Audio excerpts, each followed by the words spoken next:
is about to begin. Presented by Front Yard Fantasy. I'm your host, Simon. Joined as always by my wildly handsome co-host, John Luke Garofalo. Our friend Coop with us, aka Coop A. Fiasco.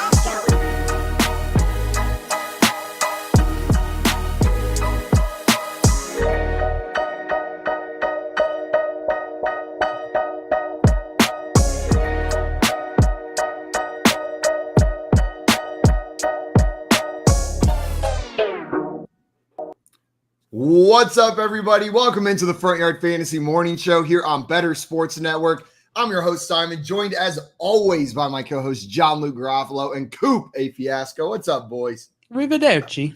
What's up, my dude? Arrivederci. Hey, oi, hey. Oi. Welcome in. Welcome into the Front Yard Fantasy Morning Show. That Somehow we was turned good. Australian. I I think we started Australian. That was our intention the entire time. Is what we were doing right there. No, you're Australian. What? No European. No European. We got Tommy in the chat saying, morning, boys. Good Morning, Tommy. partner. Welcome in. Hey, Tomo.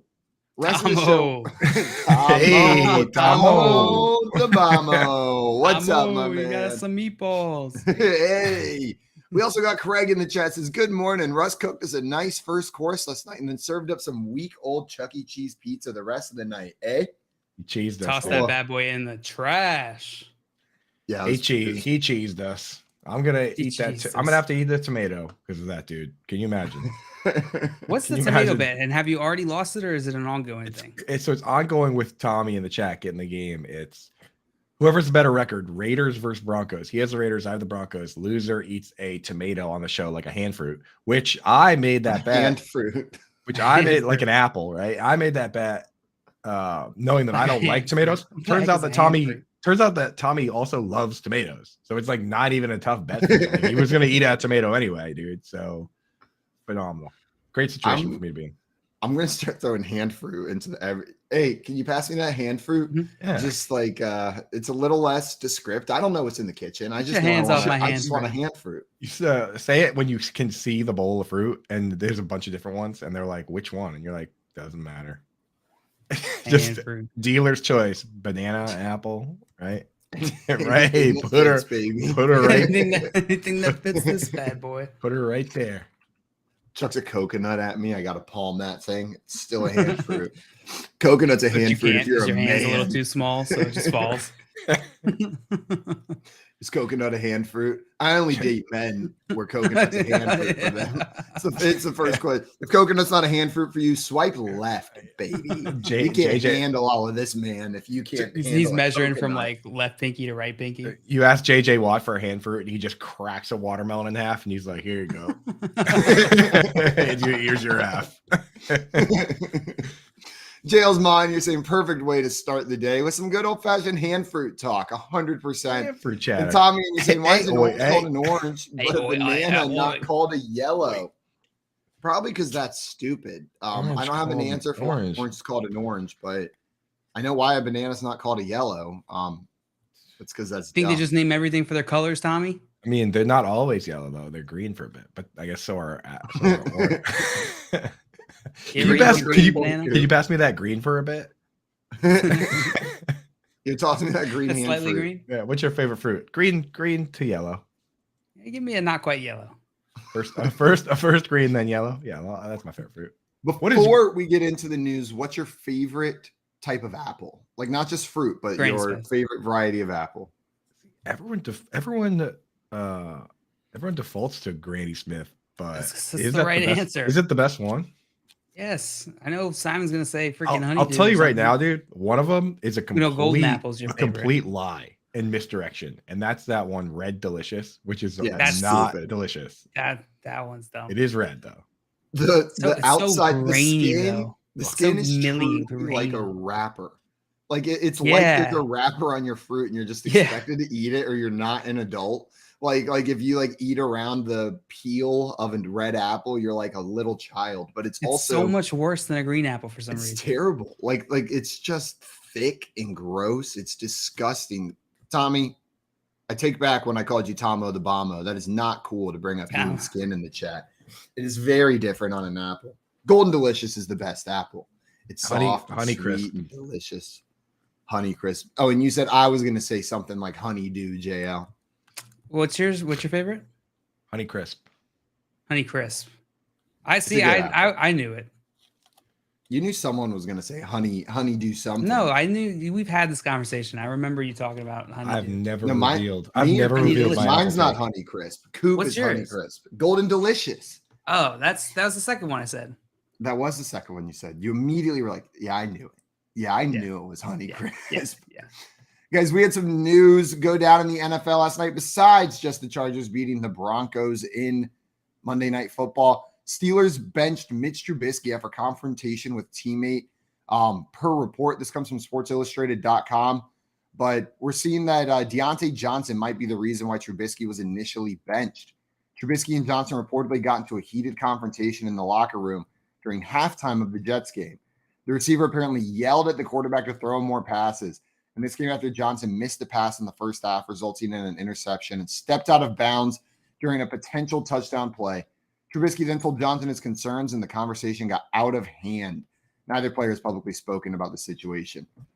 But that could have led to the decision-making process that could have led to Trubisky's maybe earlier exit than we anticipated this season. Yeah, that's what they're implying, I think. It is pretty interesting. I can't imagine that like Deontay Johnson throwing a hissy fit is what benched Trubisky, but maybe. When I think about these coaches, like there's a scale of like on one end you have like the players coaches that are just like, the like Pete Carroll, I would put it all the way at one end of the scale as like he's such a gum chewing, butt slapping, player friendly guy. And then the far end is Bill Belichick, who's just like if you're late for Jonas Gray scores 4 touchdowns. Basically a pillow. Yeah. Jonas Gray scores 4 touchdowns. He's late for a meeting, he's cut. Right. On that scale, Mike Tomlin skews closer to Pete Carroll for me. So I'm not surprised to see him side with one of the players. I've seen him one time they were playing the Jaguars and there was legit, like they just got a first down. All they do is kneel the football and the game was over. And it was still a 1-score game. And he had them throw a pass to Antonio Brown, who, ran for a couple yards. And then the very next play they kneeled it. And they asked him about that. And he said that Antonio Brown had some like personal record of like 4 catches and 30 yards in like every game. And he wanted to make sure he got that. So he literally put the game on the line when he didn't have to for a player. So to me, when I hear, his star wide receiver wants the quarterback benched, I don't think it's that crazy for that to be factored in. Just saying. Maybe. Yeah, I doubt it was the only thing, right? Like they must have been close in making that decision already anyway. So like I'm with both you guys. Like it doesn't seem like this is what's going to bench Mitch Trubisky, but it could be the final piece leading to Mitchell Trubisky's benching. Like this could be why he's benched finally, not why he's not benched. Tommy has a theory, says Deontay Johnson called him Trubisky. Yeah, I have heard that as well, Tommy. You can call me that all you want though, guys, if you want. I kind of like the ring of it. All right, Trubisky, what else you got for news? That's it. Just keep calling me that for the next 3 hours and see how much I giggle. Milky Trubisky.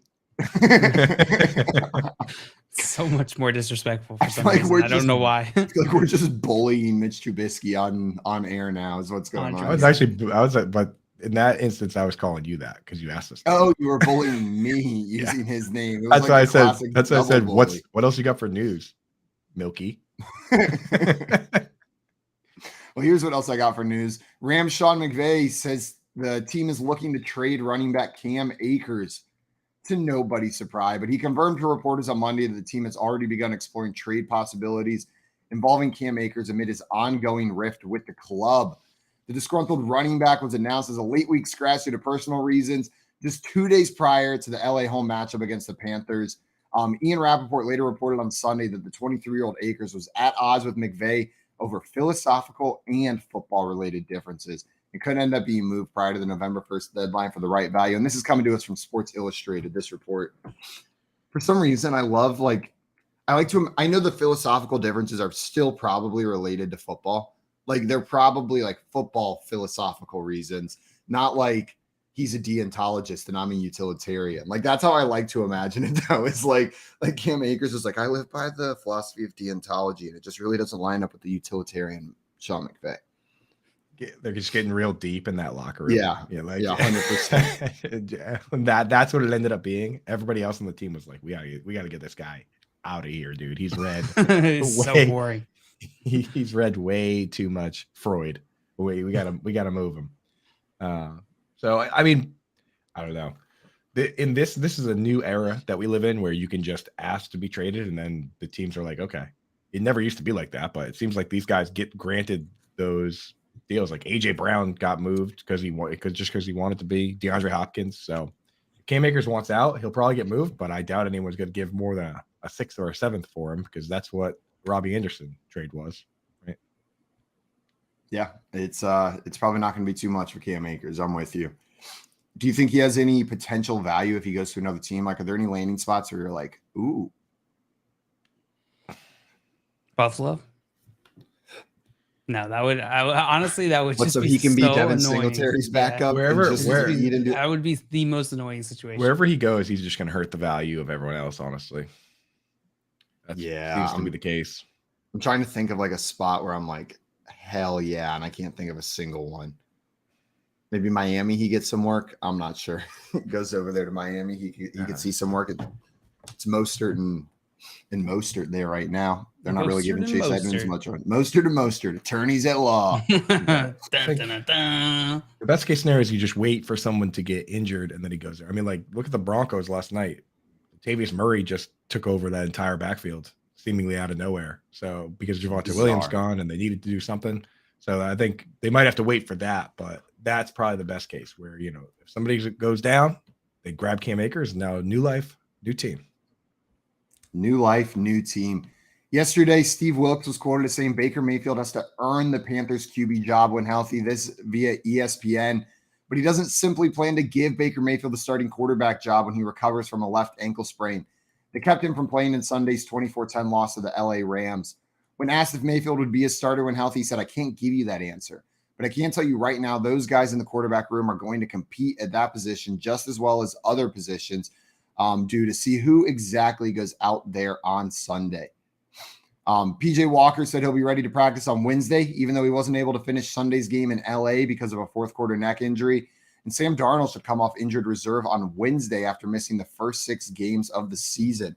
So we'll see a Sam Darnold, PJ Walker, Baker Mayfield, good old-fashioned quarterback battle down in Carolina. Peach, bro. Yo.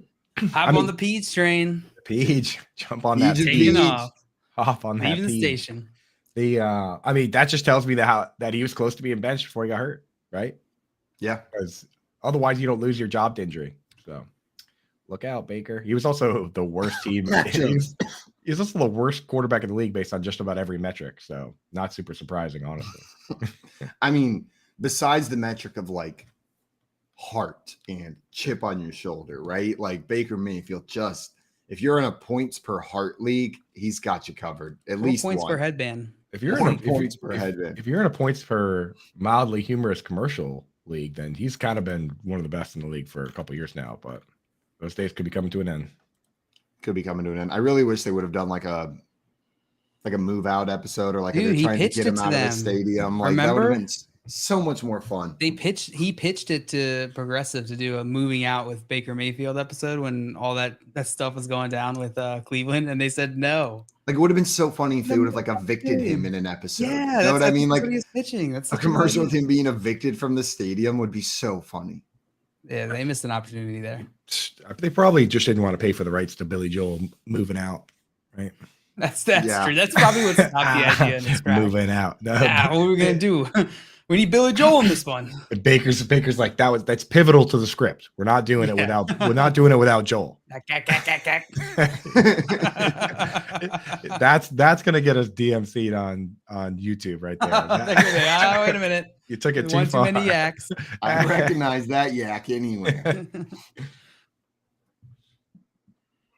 Craig in here saying, Keith, get HR on the line. We need some inclusiveness and sensitivity training today, specifically around people named Mitchell Trubisky, I think is what he's talking about. We need some Mitchell Trubisky sensitivity training today. Yeah, well, that's probably a class that we should all take at some point. I'm not too sensitive to Mitchell Trubisky. Maybe I should be, though. He's a human. He's absolutely a human, right? Fact. Do we know? I mean, I'm assuming. He did get benched, and there's lots of humans who didn't get benched. So do with that what you will. Do with that what you will. Baker, possibly one. Possibly an alien as well. Aaron Rodgers wants to simplify the offense, but Matt LaFleur doesn't know what that means per Pro Football Talk. After Sunday's 27-10 home loss to the New York Giants 1 week, to the New York Jets 1 week after losing to the New York Giants, Packers quarterback Aaron Rodgers called for the team to simplify some things on offense. LaFleur said, "I don't know what that means. We've got to put our guys in better positions. Just communication from top down and then out on the field, has got to be better. We've got to get everybody on the same page." I love that he said, "What?" He said, "Excuse me." like that was his answer. Like, huh? Like simpler. I don't know what you're talking about. Like, what a dismissive like that's the kind of answer. If someone said that to me after I said something to them, I would be like, "You weren't even listening to me. That just shows that you didn't hear a single word I said," is how I would respond to that. It doesn't. I'm pretty sure that Aaron Rodgers just forces them to run in this offense. I remember reading about this last season. Like LaFleur, I feel like is just putting up with Aaron Rodgers. It's the fact that he's there. It's just like he's stuck. He's stuck with Aaron Rodgers. What are you gonna do? You're gonna let the Hall of Famer walk? That's not gonna be good. Can't do it. Then you got to deal with this giant baby man. My thought process on that is that, like, in the offseason, he kept talking about how, like, the rookies were struggling to not only catch on, but actually catch the ball. And now with these playing with the rookies that are playing like every snap, he's probably like, okay, like let's get rid of some of these concepts and just like say like run a post, because sometimes the playbooks can be complicated. So he's trying to make it more simple for guys like Romeo Doubs and Christian Watson. That's my only thought. Unless he's trying to like bring it back to be like, let's, instead of running, trips right over Oki, 253 7X, he's trying to be like, let's run, like power left on go. Like, I'm just not sure like what he exactly wants to do there. Like, does he have his own playbook, you think, like JL says? I think that's true. I think that's a true story. I think he has his own playbook that he runs. I'm going to find the story right now. That would be so awesome. He just shows up with these like hand-bound notebooks. There's like written in like crayon on the front, Aaron's plays. And it's literally just like one play where he just like, he runs around and to find. I'm imagining all hand drawn. Yeah, and like but like on the play, there's like all the X's and O's, but then there's a drawing of like this wicked strong dude where the quarterback should be, just like with like big muscles. He's like, here's the playbook. And he's going over the routes with one of the guys. Like Dobbs is like, how am I supposed to get from here to here? And Rodgers is like, oh, that's easy. You just phase shift. I came up with this one while I was tripping on ayahuasca. It's like, yeah, you just get to this point, phase out of existence, and then you phase back into existence in the end zone, and I'll hit you. No problem. All the plays are just like him being drawn wicked strong, and then a bunch of dotted lines to the end zone, and then another drawing of him doing the discount double check. Like, that's the playbook. Maria says he has a burn book Mean Girl style. Without a doubt, Aaron Rodgers has a burn book Mean Girl style. I see Swansea Sea Snakes in the chat. That's my buddy Nick. He says red 80. Dude, so my buddy Nick for a brief time played tight end. And this kid was a moose on defense, but we put him at tight end one game, and we had this audible. If I saw something, I could just say red 80 or white 80. Red was the right tight end, white was the left tight end, and all it meant is the tight end would just scream right down the field, and I could just dump it off to him. So like if teams had like two wide safeties and the middle of the field was wide open, we would call that. So like I get him out there for once, Nick's out there, and I go red 80. What? Dude, I literally didn't even take a step back. Took the ball. He just got right behind the linebackers. I dumped it to him. Went for a 70-yard touchdown. Dude, one of the kids on the line, one of the guards, didn't hear the call and took like 3 steps. Ineligible man downfield. They had to bring it all the way back. So my buddy Nick is, it's high school. So he's all the way at the other end of the end zone, like, doing his dance and stuff. And then we're like, nah, dude. That was we actually lost 5 yards on that. Would you come back down here, please? Red 80. Yeah, heartbreak is right, dude. Like, that play never worked. It was literally I would have never walked all the way back. I would have stepped off the sideline after sprinting 70 yards. Like I'm screaming 70 yards down the field. There ain't no way I'm getting back in time for that play to be called. Like there's a play clock. He just subbed out and never came back in. Yeah. But and the thing that sucks is it was one of our buddies, Zach Devlin, who's a big supporter of mine on Twitter and stuff. And he was heartbroken over it too, dude. But it was just tough, man, because Nicky. Zach, just know Nick and Coop will never forgive you if you're watching this. I forgive on a daily basis. I forgive him. Nick definitely does not. There's no question. Scott Fishing, you're saying my son lost by 0.3 as the second highest scorer in his league yesterday. No. Said learn some valuable lessons. Trusted the Twitter polls over his gut. He started known over Tunyon and McKenzie over Juju. So Knox over Tunyon and McKenzie over Juju. 2 flips that cost him. I don't think he ever trusts Twitter again. Yeah, that one's brutal. Yeah. When you change it because of something somebody else said and then your gut was right, that one hurts. That is a painful feeling.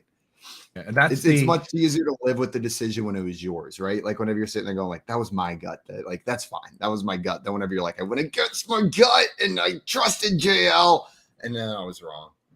Then you're wrong. That's painful, man. Scott, I meant what I said on Twitter yesterday. I will be rage dropping Melvin Gordon in every league where I have him in honor of Ian because he doesn't deserve that. He doesn't deserve that. No, that was absolutely brutal what they did in that game yesterday. If you started Melvin Gordon, Dennis in here says tried to research when Jameson Williams will be activated. Didn't find any good information. Is there anything you all know about it? Yes, Edwin Porras is one of my favorites. And when it comes to that stuff, the timelines. So they're saying that the timeline was always that he would do the slow ramp up, which is what Edwin thought that they would do for Gallup and Chris Godwin. And then instead they decided to just get him in there as soon as possible. But that means that the plan was for any time after the bye week is what they were shooting for. So I would keep an eye out for him to potentially be activated soon. Once they activate him from the IR, he has basically 3 games to be added to the full roster, or he'll be or then he has to go back to the IR for the rest of the year. So they're probably going to take it slow. But as soon as he comes off the IR, I would expect him to play within a game or 2 of that. And Scott in here saying Jameson has been running routes in practice. They wanted to take it easy though. So good sign. Good signs for Jameson Williams. You guys excited for Jameson Williams to come back? You think he's fantasy relevant? Yeah, he's awesome, dude. Yeah, and Jameson, super talented wide receiver. I had stashed him in a few leagues. I think Scott Fishbowl might still have him on my bench. I'm excited. I'm excited to see what he does. My take on that player from the start was in my opinion, he was the best wide receiver in college, right? And if a team is willing to take a shot on that guy, then who am I to say that their doctors are wrong and his doctors and all these doctors are wrong when I'm just sitting home, Googling stuff. You know what I mean? So when they traded up to take him in the first half of the first round, I was sold already. So I'm fired up. I'm ready to rock and roll. And I think at the end of the day, it's going to be DJ Chark at split end, Jameson at flanker, and Amon-Ra at slot. And that's going to be a pretty good set of wideouts for that team. Yep. Coop, I'm with you. And I love the point you made. Like, do those team doctors make mistakes? Like, people always like to point out, like, well, they were wrong. Yeah, of course. But they're going to make way fewer than I would trying to diagnose these problems. Like, their years and years of experience are going to make them experts in the area. Trust the experts on certain things. You don't have to be the detective figuring out if Jameson Williams' injury was too bad to get drafted. It's a great point, Coop. The surgery had already been done. So it's not a situation where like they had to go in blind. Like the surgery had been done and he had been recovering. So at that point you kind of know if there's nerve damage. If other tendons were injured, right? So like for at that stage, if they're willing to make that commitment at that point, then I'm in, baby. So Jameson Williams, wheels up. Wheels up.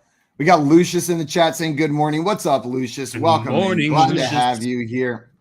You guys, we had some more news. The Cardinals trade for Oi. Lucius. Welcome in. Lucius. Grab a roux steak and let's sit down. That's what they eat, right? JL's English accent this morning is getting dangerously close to go plunder the high seas. Like you were getting dangerous. I'm not saying you're out at sea, dude, but you definitely have made it over. But I'm dipping my toes in. You've made it over to the docks, dude. No question. He's helping me prep for the Renaissance Festival this weekend. It is Pirate Weekend at the Renaissance Festival. And oh boy, do I have a pirate outfit ready to go. I am so excited. Can we get a little preview on Friday's show? Yeah, I'll wear my pirate outfit on Friday. You wear your pirate outfit. I'll wear an outfit too.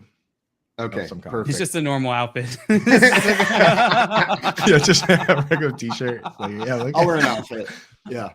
Well, no, Coop, you have to wear no outfit on Friday. Well, JL's already going to be wearing. JL's going to be wearing no outfit, so that was the negotiation. Ooh, okay. I'm even more excited now. My bathing suit. Milky Trubilky coming on in with no outfit on. Net and all. None. It's a net and all. Mm-hmm. That's part of your no outfit. No outfit. My bathing suit. Oh, there we go. Cardinals trade for Panthers Robbie Anderson after Marquis Brown was hurt. So the Arizona Cardinals acquired wide receiver Robbie Anderson on Monday, a day after wide receiver Marquis Hollywood Brown suffered a foot injury that will sideline him indefinitely. Sources told Schefter that the Panthers will receive a 2024 sixth-round pick and a 2025 seventh-rounder for Robbie. That happened fast. Yeah. And Robbie's mad. Oh, he's not here anymore. They solved that problem. Whoever's fault it was, it's not a problem anymore, right? Like if it's Robbie Anderson, if it was the coaches, it doesn't matter because now he's in Arizona. Well, the more I take a step back and look at it, like Robbie Anderson was only there because of Matt Rule. Matt Rule coached Robbie Anderson in college at Temple. And one of the first things he did was say, I'm going to go get my boy Robbie. And then once Matt Rule's gone, Robbie just like, I don't have any friends here anymore. You know what I mean? It was like Matt Rule and Sam Darnold were his boys. So, he gets moved. And that kind of stinks because Zach Ertz has been good because he's been the second target on the team behind Marquis Brown. Then Marquis Brown goes down right in time for DeAndre Hopkins to come back. Feeling pretty good about that situation because Ertz could still be the second target on the team. Now they bring in Robbie Anderson. Just a slight annoyance, in my opinion.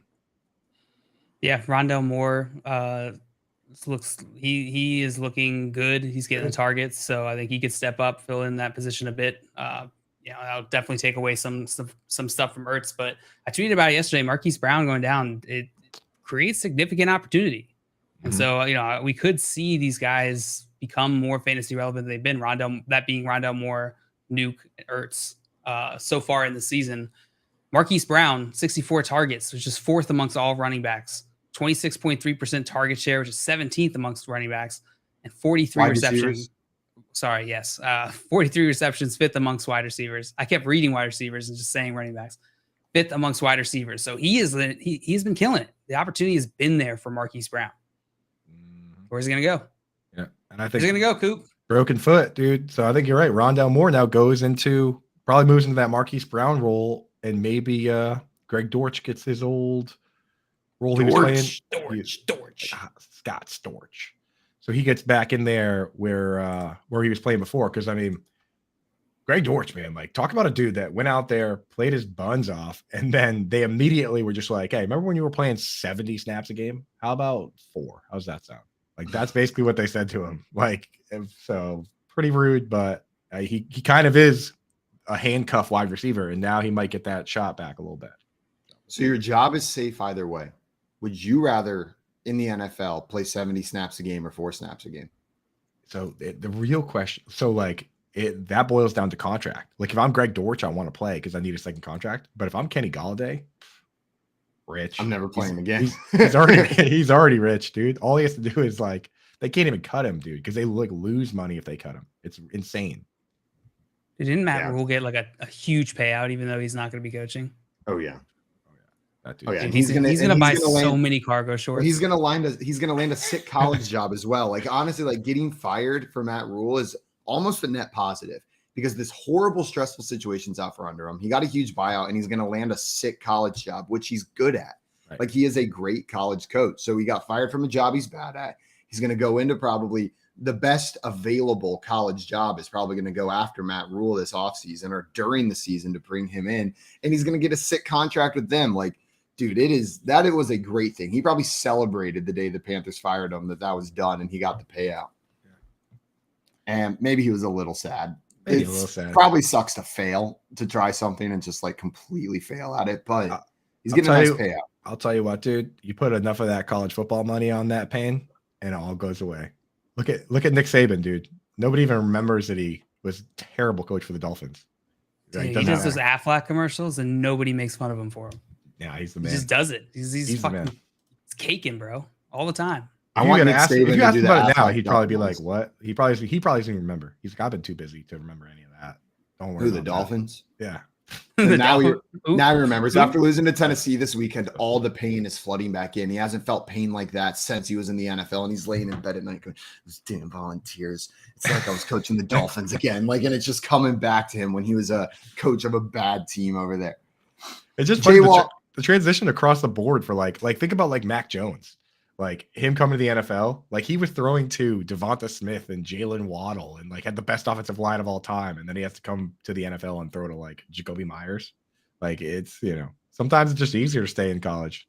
That's like when I think about Taj Boyd, like I was convinced he was a great quarterback. Then I'm like, man, he wasn't a great quarterback. He was literally just throwing to DeAndre Hopkins, Sammy Watkins, Martavis Bryant, right. Adam Humphries. Adam Humphries was his fourth wide receiver. You know what I mean? He had 4 NFL caliber wide receivers that he was chucking the ball to. That's insane. Insane. And lo and behold, he didn't work out in the NFL. That didn't last very long. He was like a 6th round pick to the Jets and then cut. Washington Commanders quarterback Carson Wentz has surgery on his finger. So he underwent surgery Monday in Los Angeles to repair a fractured finger in his throwing hand. The team said in a statement. He was informed by doctors that he's looking at a 4-week recovery timeline. Sources told ESPN's Jeremy Fowler. So Carson Wentz out for 4 weeks is what it's looking like after that hand surgery. The red riffle on his ass again. The red riffle. Is he switching teams? Taylor Heineke. Is he another red riffle? He's red riffle too. Oh, the good news is I was sitting on a Taylor Heineke NFT card on that stupid DraftKings thing that I was able to sell for like $200. Definitely trying to liquidate all those cards now. Great news for me. Taylor Heineke looks like a Kirk Cousins impersonator. Like not quite like Kirk Cousins, but like if he put on a Vikings jersey, he could show up at a like kid's birthday party and be like, "Hey, it's me, Minnesota Vikings quarterback, Kirk Cousins." Yeah, I feel like he could do a much better Jay Cutler than Kirk Cousins. This picture I'm looking at definitely he looks more like microwaved Ryan Tannehill than the one I got. What does that mean? If you saw the picture that I'm looking at, dude, you know exactly what it means. Taylor Heineke balled a little bit last year. Like he wasn't terrible all of last season. There were questions about whether he could be the long-term starter here in Washington. You guys think we get anything good out of Taylor Heineke? Is this bad news for the receiving options there? I think it's gonna. As always is the case with these backups coming in, it's going to be good news for like 1, maybe 2 of them, because these guys usually come in and pick their favorite guy, like Noah Brown with Cooper Rush.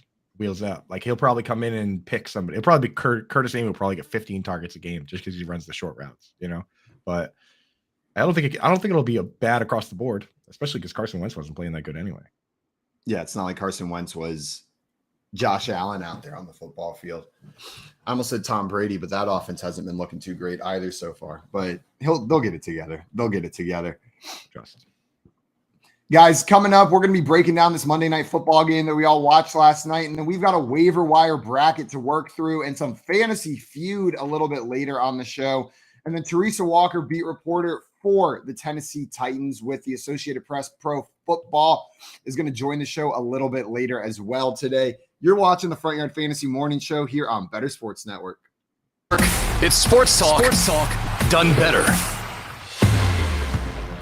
Coop, we did have a question for you. Get into Game wants to ask if you could create an all tight end team. Like, who would be your top tight ends, like your favorite guys that you would put on your all tight end team?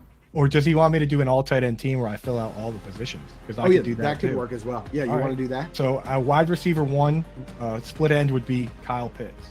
Checks out. I knew you were going to say Kyle Pitts. Yeah. Now on the other side, I would have Jimmy Graham. Okay. At the actual tight end slot, inline tight end, I'd have Rob Gronkowski. Okay. In the slot, I would have Tony Gonzalez, who under Chan Gailey for the Chiefs back in mid 2010s, he led the league in routes run from the slot. Now at quarterback, I would have Logan Thomas, a converted quarterback that now plays tight end. Right at running back, give me Jonnu Smith. a guy that has multiple rushing touchdowns. He could bring it up and down the field. At left tackle, give me Michael Pruitt, one of the premier blocking tight ends in the league. At right tackle, give me Nick Boyle. Are you done this all off the top of your head? Of course. At guard, so we're gonna fill out the line with the best blocking tight ends that I can think of. So actually at center, give me a guy that's been a captain on a team because you need a strong, smart player at center. Give me leadership. Mercedes Lewis, a guy that's been in the league for a long time, one of the premier blockers. At guard, you're gonna want a little speed, a little heft. So I'll take a current guy, Albert Akwe-Bunam. I'll put him 6'6", 260. Put him at left guard. Have him do some swing routes. Have him run around. At right guard, I'll take. Give me Jason Witten. Just give me a big monster to throw in. Get him out of the booth. Throw down the run blocking. And can we put this in like a graphic? As my fullback move tight end, I'm going to go with a guy that's played a bunch of fullback. He's played a bunch of move tight end. Very underrated. Give me Chris Cooley, former Redskins tight end, move tight end, Chris Cooley. So that would be my all-time tight end offense. If you need now radio personality. I am in the DMV. I am so impressed. Not just like you didn't just pull out those names and you didn't stop after the positional guys. You said we're talking O-line here too because that's an important part of the offense. Coop, I could not put together a better all tight end team right now. Now put a full depth chart together. You'd be insane to do it. Punter. I feel like a maniac just having done that. But who's the punter and who's kicking field goals? Punter easily is going to be Algie Crumpler because right off the top of my head, I've ever heard. Kind of sounds like punter. Seems like he could boot the ball. Crumpler the punter. Crumpler punter. And then for kicker, we just want to have as many all-time greats on the roster. So give me Antonio Gates. Better Sports Network. It's sports talk done better.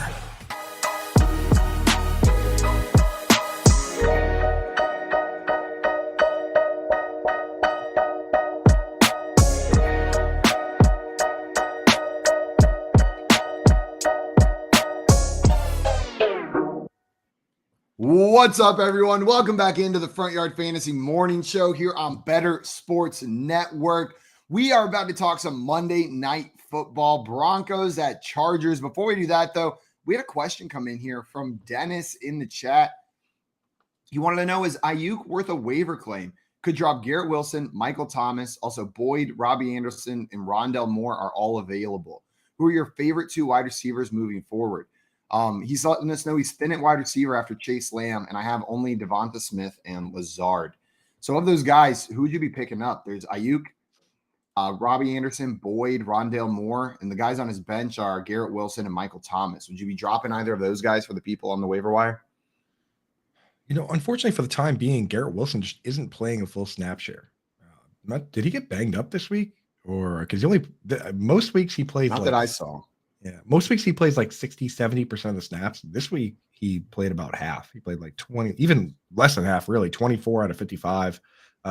With those type of wide receivers on waivers, there's some pretty good players on there. I would only be rostering the highest upside options. So for me, at least, Ayuk plays every snap virtually. He plays more snaps than Debo because Debo will like get a carry then come out of the game. So Ayuk actually has played more snaps than Debo. So I'm going with that guy first. So I would drop Garrett Wilson for Ayuk. I'm with you. That's exactly what I was going to say. Like, it sucks dropping Garrett Wilson. In most leagues, you're not going to, but it looks like this waiver wire is pretty deep, and you got limited players you can drop. Drop Garrett Wilson for Ayuk in my mind. What about you, JL? Yeah, Ayuk's got a 21.7% target share in this offense. He's second most highest target share in the offense next to Debo. That's what you want. That's what you want is that second option in an offense. That's huge. Absolutely. Guys, this Broncos versus Chargers game last night, a real overtime barn burner. Nothing but offense in this one. Barn burner. A real barn burner in this one. Barn. And it was not a barn burner. When this went to overtime, I was just like, come on, just end it, please. It's fun watching football, but sometimes you get to a point in the game where you're like, okay, I've seen it. I know what's happening in this game. I was a little bit shocked it didn't end in a tie, but that's what happened when special teams plays get messed up there at the end of the game. We got Tommy in the chat saying Broncos D so different with Simmons in there. Yeah, the Broncos defense looked for real last night. Both these team defenses stepped up, right? It was a pretty good game on that front for both of them. Russell Wilson tricked us a little bit in that first half. For a minute there, it looked like Russell was back. I was sitting there thinking, oh, is this the game? Like, is this the time, Russell Wilson? They're making it click, and then they're like, nah, we're just messing with you.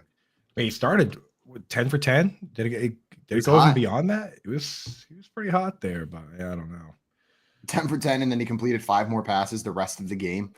15 for 28. Throwing a lot of balls to open space, really, really open space where there's plenty of room to hit the ground. Absolutely. And but that one touchdown pass that he did throw went to a guy. I know it made myself happy. I know it made Coop happy. Greg Dulcich with the touchdown in his NFL debut, turned 3 targets into 2 receptions for 44 yards and that beautiful 39-yard touchdown to Dulcich. Coop, is this the coming out party? Is Dulcich here to stay?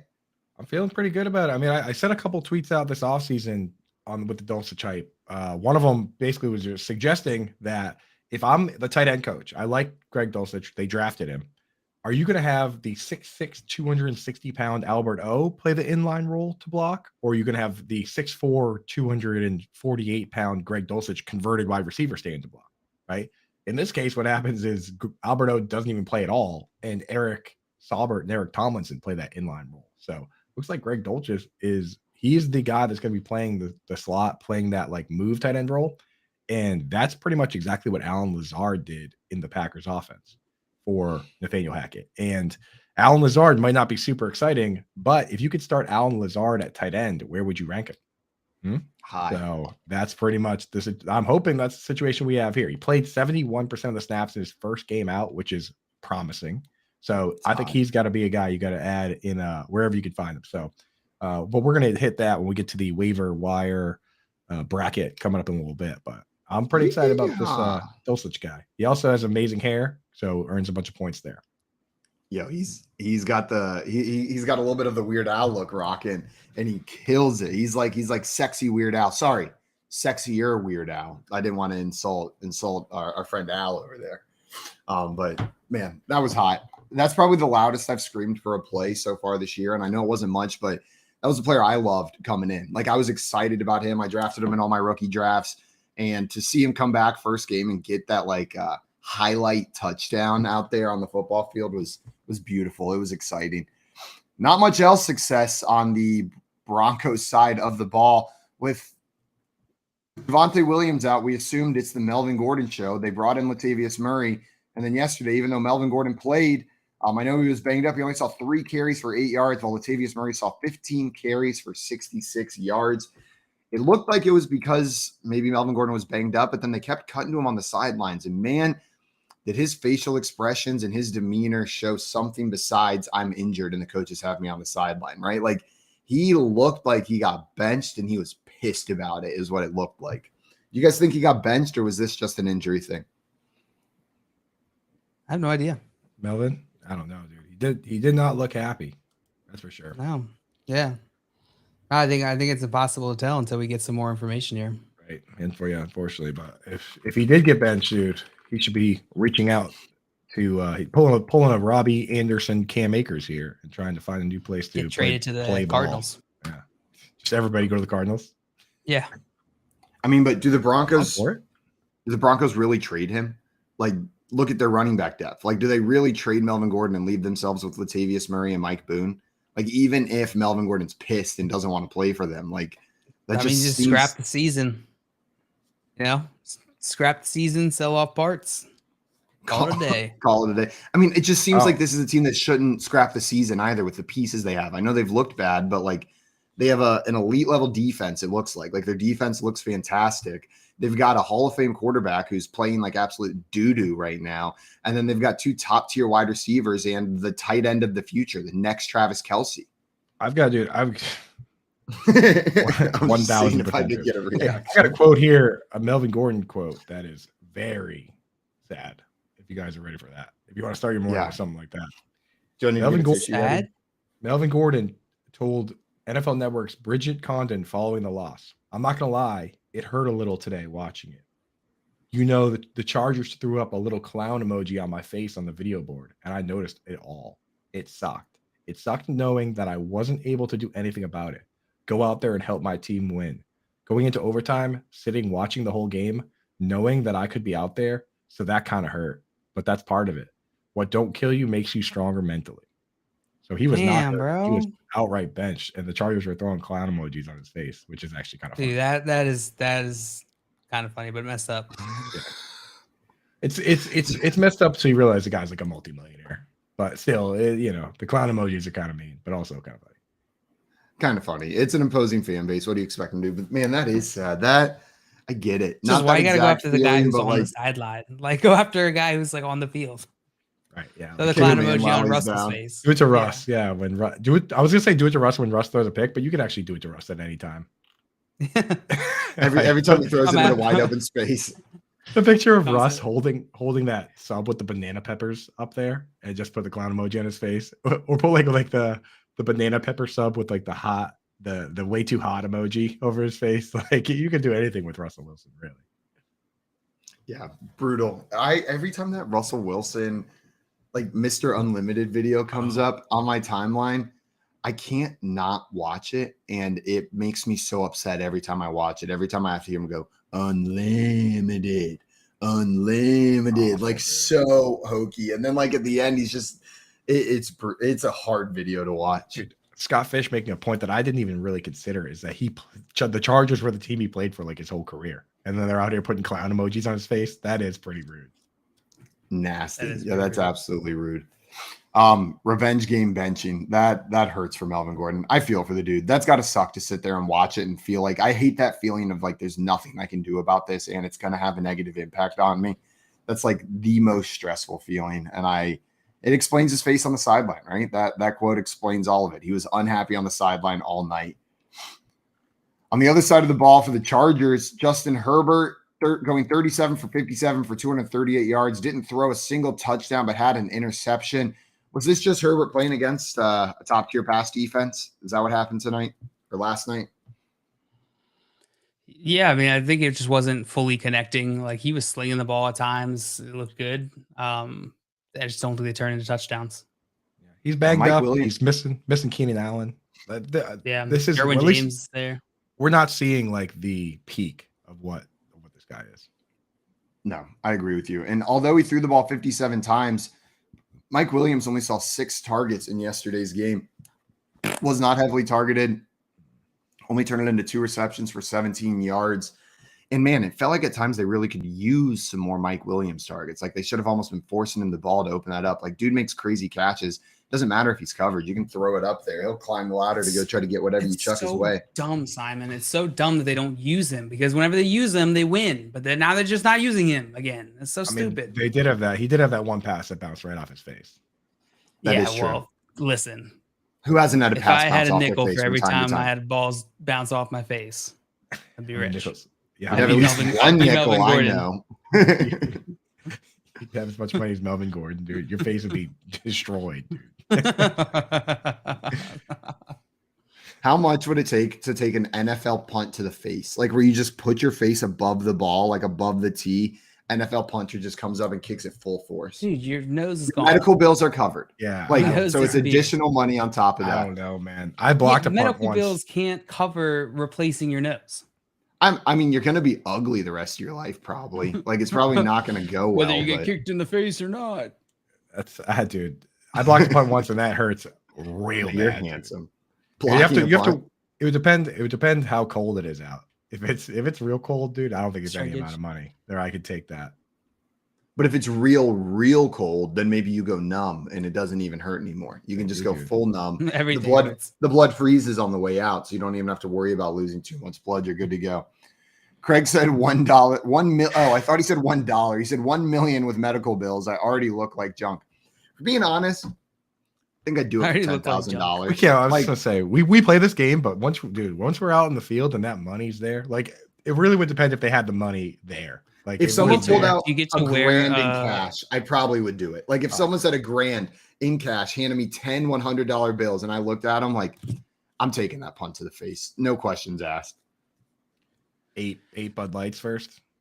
Listen, we have the FanDuel connection. 50 bucks. I think if we pulled every single string that we own, we could maybe get Pat McAfee to punt a ball into your face, Simon. I think we could do it. Yeah, but the part I'm more worried about is the $1,000. Where are we getting that from? Like, I'm not doing it for free. I'm not just taking a Pat McAfee punt to the face. I'm pretty sure Pat McAfee could raise $1,000 to punt a ball into your face. I'm pretty sure if it's Pat McAfee, I want 10K. I want 10K. The dude farts and makes $10,000. I was gonna say, you could raise $1,000 by speaking into a microphone for, I don't know, half a second. Yeah. There you go, $10,000. There you go. So, all right, let's make that happen. He just has to say Hanford one time, and then all of a sudden, he's made $10,000. Make it happen, Keith. Tommy's saying that's how he starts his day every morning, with a punt to the face. Man, sounds great. Your kids sound great, Tommy. Mike Williams only got 6 targets. Austin Eckler got 16 targets yesterday. 16 targets, turning into 10 receptions for 47 yards. This feels like the game that kind of breaks those rankings for the rest of the season, like running back targets. Like whenever we saw Najee Harris get 19 in a game last year, it was just it was just broken the rest of the season. Like it didn't matter how many targets he got, as long as he was getting a decent amount, like that average volume. He was just sitting there at the top rest of the season as far as running back targets go. That's nuts. You love seeing a running back at 16 targets, though. Like if you started Austin Eckler, congratulations. He's been killing it the past couple weeks. He's back, baby. He's back. And he did have the lone touchdown on the ground for the Chargers, 14 carries, only 36 yards, but got that touchdown. And that makes it like 6 touchdowns in the last 3 games, right? Like I think that's his 6th touchdown in the past 3 weeks. He's killing it.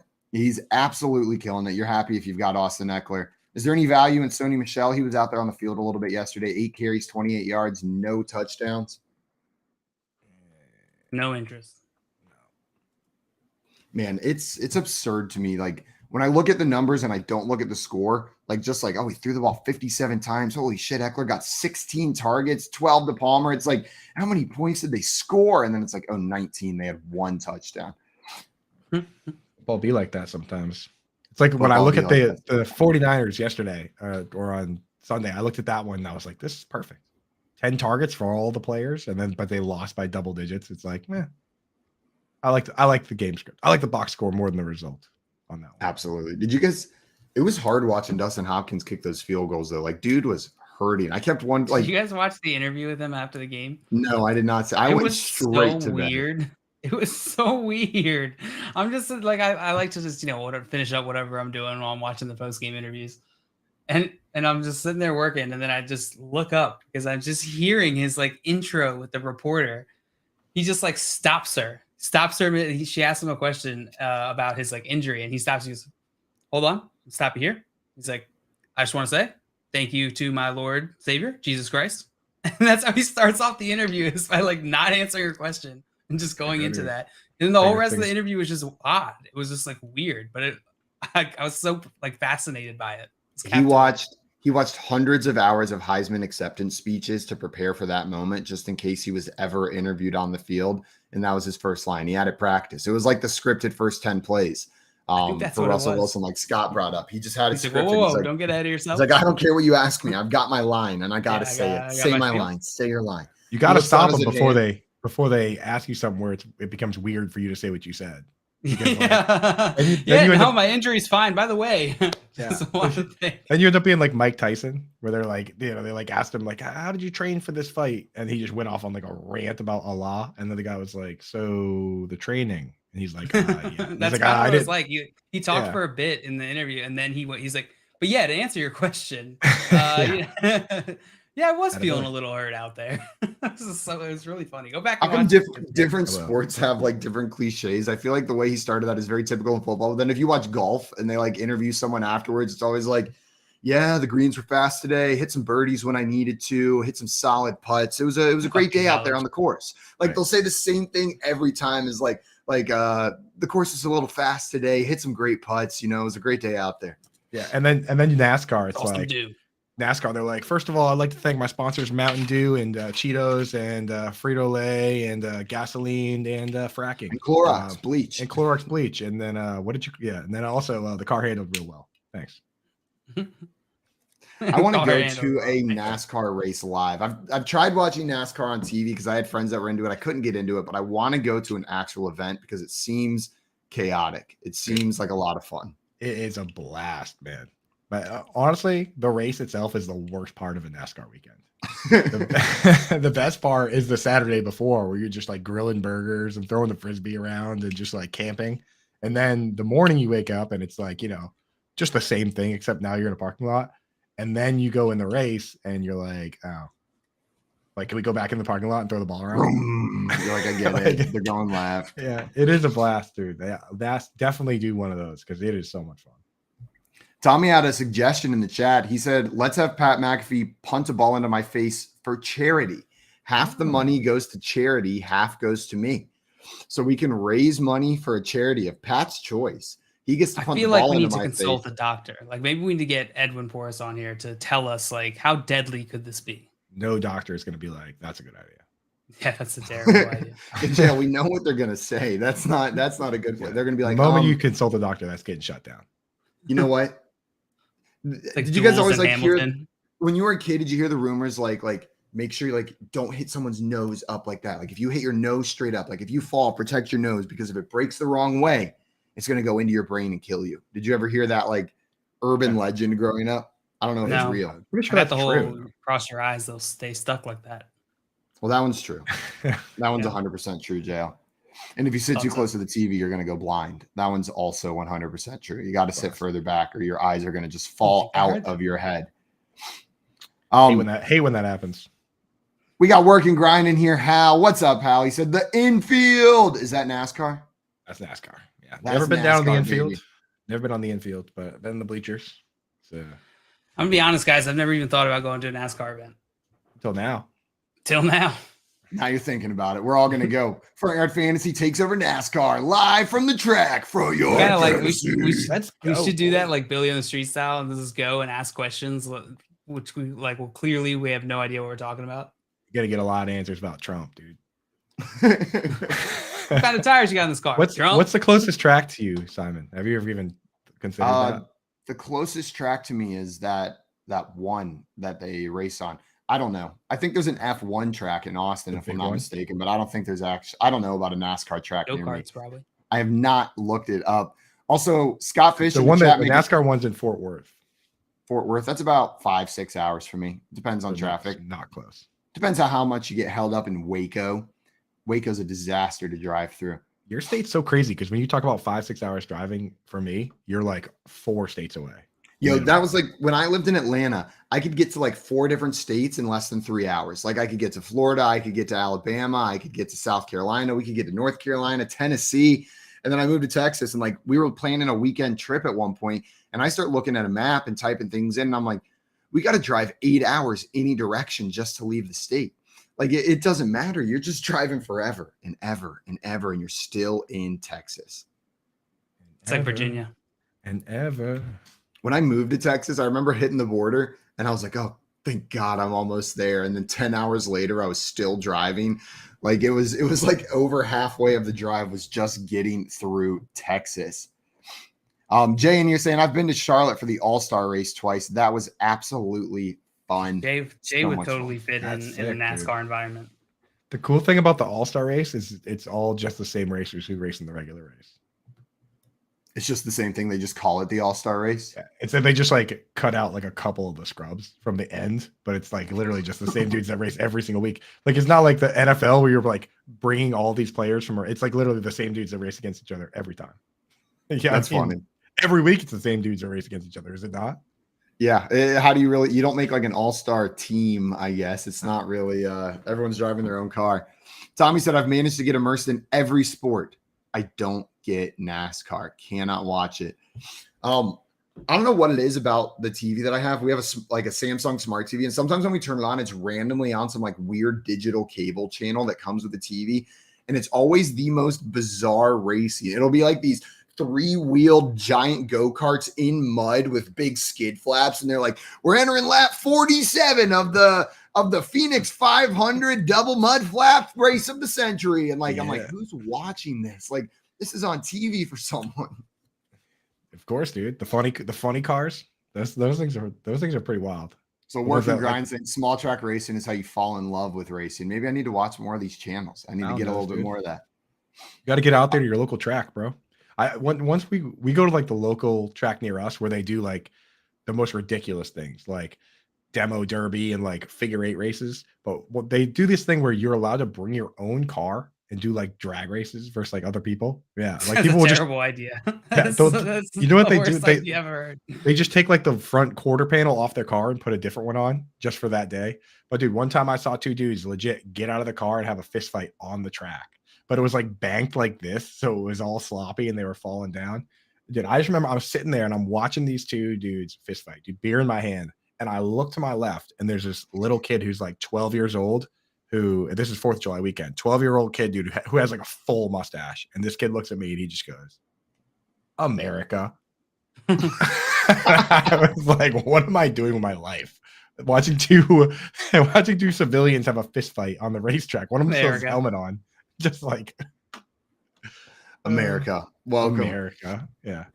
I just looked up this kid. So there was a kid on my wrestling team who was like really into racing in high school. He raced like stock cars in high school, the smaller ones. And I Googled him. Dude races in the NASCAR Truck Series now. He made it. He did it. He's Kyle Plott is his name. I don't know if he's still, but he made it to the NASCAR Truck Series. And this was a dude on my wrestling team in high school. Kyle. How long have we been talking about NASCAR? I'm proud of you, man. High level, dude. That's a high level of racing, man. That's like the third. Those truck races, the truck races are like the 3rd highest level, really. Tommy's in way too long. JL just whispers, how long have we been talking about NASCAR? Tommy comes in with the response in the chat. Like I just blacked out for 15 minutes. We did have a question in the chat. Charles wanted to know, is it worth keeping Kareem Hunt on my bench? JL, what do you got for Charles? Should he be keeping Kareem Hunt on his bench? Yeah, keep Kareem Hunt on your bench. They will continue to work him in. This offense. Kareem Hunt belongs on your bench, hey? On your bench. Valuable lineup most weeks, but bye weeks are coming up. You're gonna have to play him sometime. I'm almost positive about it. All right. Completed the metamorphosis into the Australian accent. Rise up lights. Coming up, we're gonna be talking about some waiver wire ads that you got to be making in week 7. Then we'll be playing some Fantasy Feud as well. And then Teresa Walker, beat reporter for the Tennessee Titans, is coming on. You're listening to the Front Yard Fantasy Morning Show here on the Bettor Sports Network. Collectible moments. Everybody up here at U.S. Cellular. Sox 5 runs, 6 hits. The 2-1 to Bartlett. Swing, chop to short. Ramirez has it, throws. Burley picks the perfect game. His second no-hitter. People going crazy here at U.S. Cellular. He's mobbed by his teammates. A perfecto. Now there's a steal by Bird. Underneath the DJ, lays it in. Right up, 1 second left. What a play by Bird. Bird stole the inbounding pass. Laid it up to DJ. DJ laid it up and in. And Boston has a 1-point lead with 1 second left. Out of the I formation on 1st down. Peterson to carry, looking for running room on the right side, has it to the 25, across the 30, across the 35, and out of bounds at the 40-yard line. Adrian Peterson has just gone over 2,000 yards for the season, the 7th man in NFL history to cross the 2,000-yard mark. Well, a thundering ovation for number 66, Mario Lemieux. Just the emotion I'm sure Mario is feeling in this place. You don't appreciate something until it's gone, and it's so great to have Mario back. Yager turns around. Over to Lemieux. Mario Lemieux, his first goal in his comeback here tonight at the Mellon Arena. And the Penguins lead 3-0, and he is smiling like a butcher's dog. Mario Lemieux. Oh, the band is out on the field. He's going to go into the end zone. The Bears have scored, but the Bands are out on the field. Pearson moves in front of the STP Dodge. Petty comes back to the inside. They almost touch as they move down low in the bank, and you're going to be side by side as they exit the bank and head for the finish line. Richard Petty goes back in front. They both spin. They're in the wall. Petty is sliding, slamming into the wall. He's coming down toward the finish line. Will he make it? Pearson is still running. The winner is car number 21. An amazing finish. Richard Petty's car demolished in the front end, as well as car number 21. An unbelievable finish, a terrible crash. David Pearson has won the Daytona 500. Leitner catches, comes down, dribbles, shoots, scores! Christian Leitner has hit the bucket at the buzzer. Pitch by Downing, swinging. There's a drive into left center field. That ball is going to be out of here. It's gone.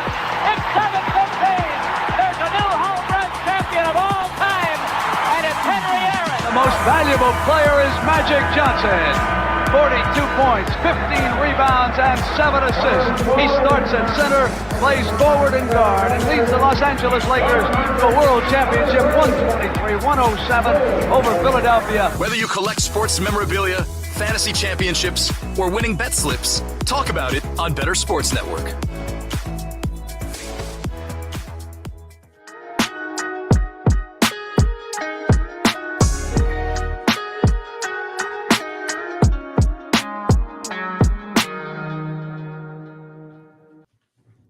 Welcome back into the Front Yard Fantasy Morning Show here on Bettor Sports Network.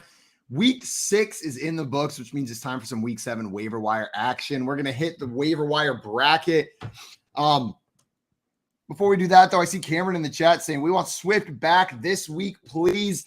Yeah, if you're a Swift manager, you are desperately hoping for DeAndre Swift back. You think we see him on the field this week?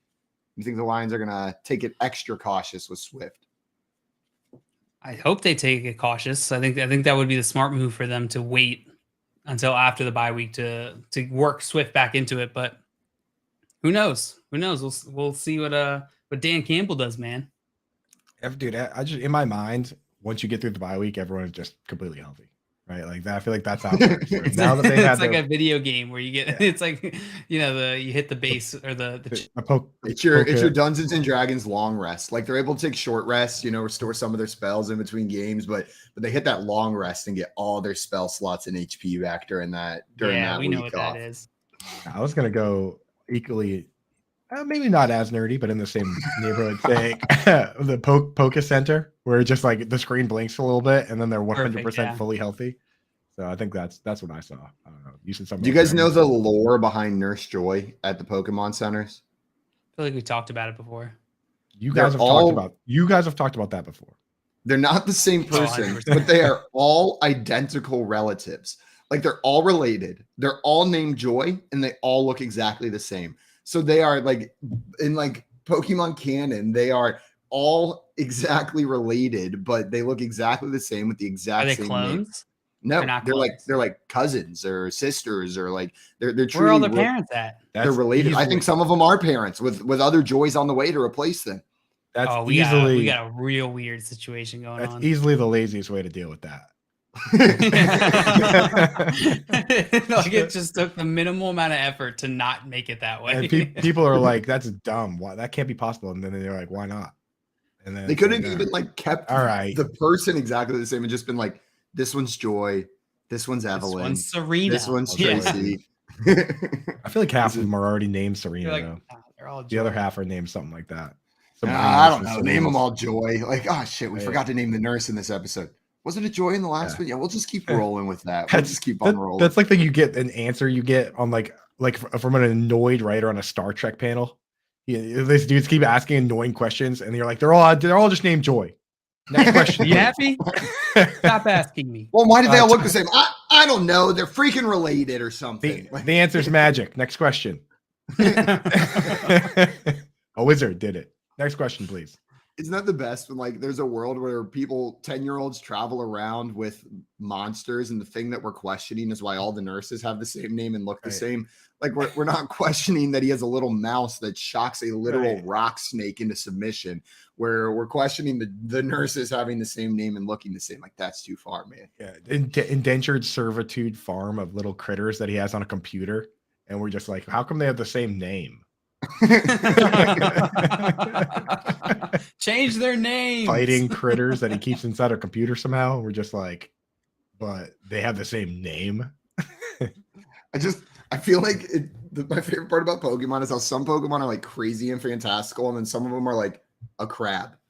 Like that's like a keychain. Like Pidgey. Keychain. Pidgey's just a pigeon, dude. Just a pigeon. It grows into a bigger pigeon, but it is just a pigeon. They didn't even change the name to something like Pikachu or anything. They're just like, that's pigeon. Or Ekans is literally a snake, and his name is just snake backwards. Like, as a Pokemon, he's just a snake. And then the name backwards is snake. It's all the early ones. Yeah, Rat-a-tat. They're like, this one's rat. And they're like, you can't name it rat. And the guy's like, rat-tat-tat. Tat. Rat-a-tat-tat-tat. We got one. Guys, we're doing a Pokemon waiver wire bracket this week. Just kidding. We're going to talk actual waiver wire players. We've got 8 players that we're going to be talking about. 2 from each fantasy relevant position. Unless you're an IDP guy, those guys are relevant to you, but we're not going to be doing an IDP bracket today. Running backs, wide receivers, tight ends, and quarterbacks. The 8 players we're going to be talking about are Wando Robinson, Taekwon Thornton. And at the quarterback position, we've got Marcus Mariota and Bailey Zappi. At tight end, we've got Greg Dulcich and Daniel Bellinger. And then at running back, we've got Kenyan Drake and Rashad White. Hal wants to know, before we get into this, are all animals in Pokemon? Are there animals in Pokemon that are not Pokemon? They eat meat. I'm not sure. That's a great question, Hal. Like, are animals just Pokemon related? I think they're all Pokemon. I feel like I'm having a weird memory of seeing other animals in Pokemon, and I can't. But I think you're right, Jail. But for some reason, I can't confidently say no to that one. We'll start looking that one up while we get our bracket underway. The first matchup, battle of the rookie wide receivers. We've got Wando Robinson versus Taekwon Thornton. JL, which of these 2 rookie wide receivers are you prioritizing on the waiver wire this week? Oh man, this is tough. I liked both of these guys. I've been talking them up this week. Rondale Moore, I think I would have said Rondale Moore before Robbie Anderson.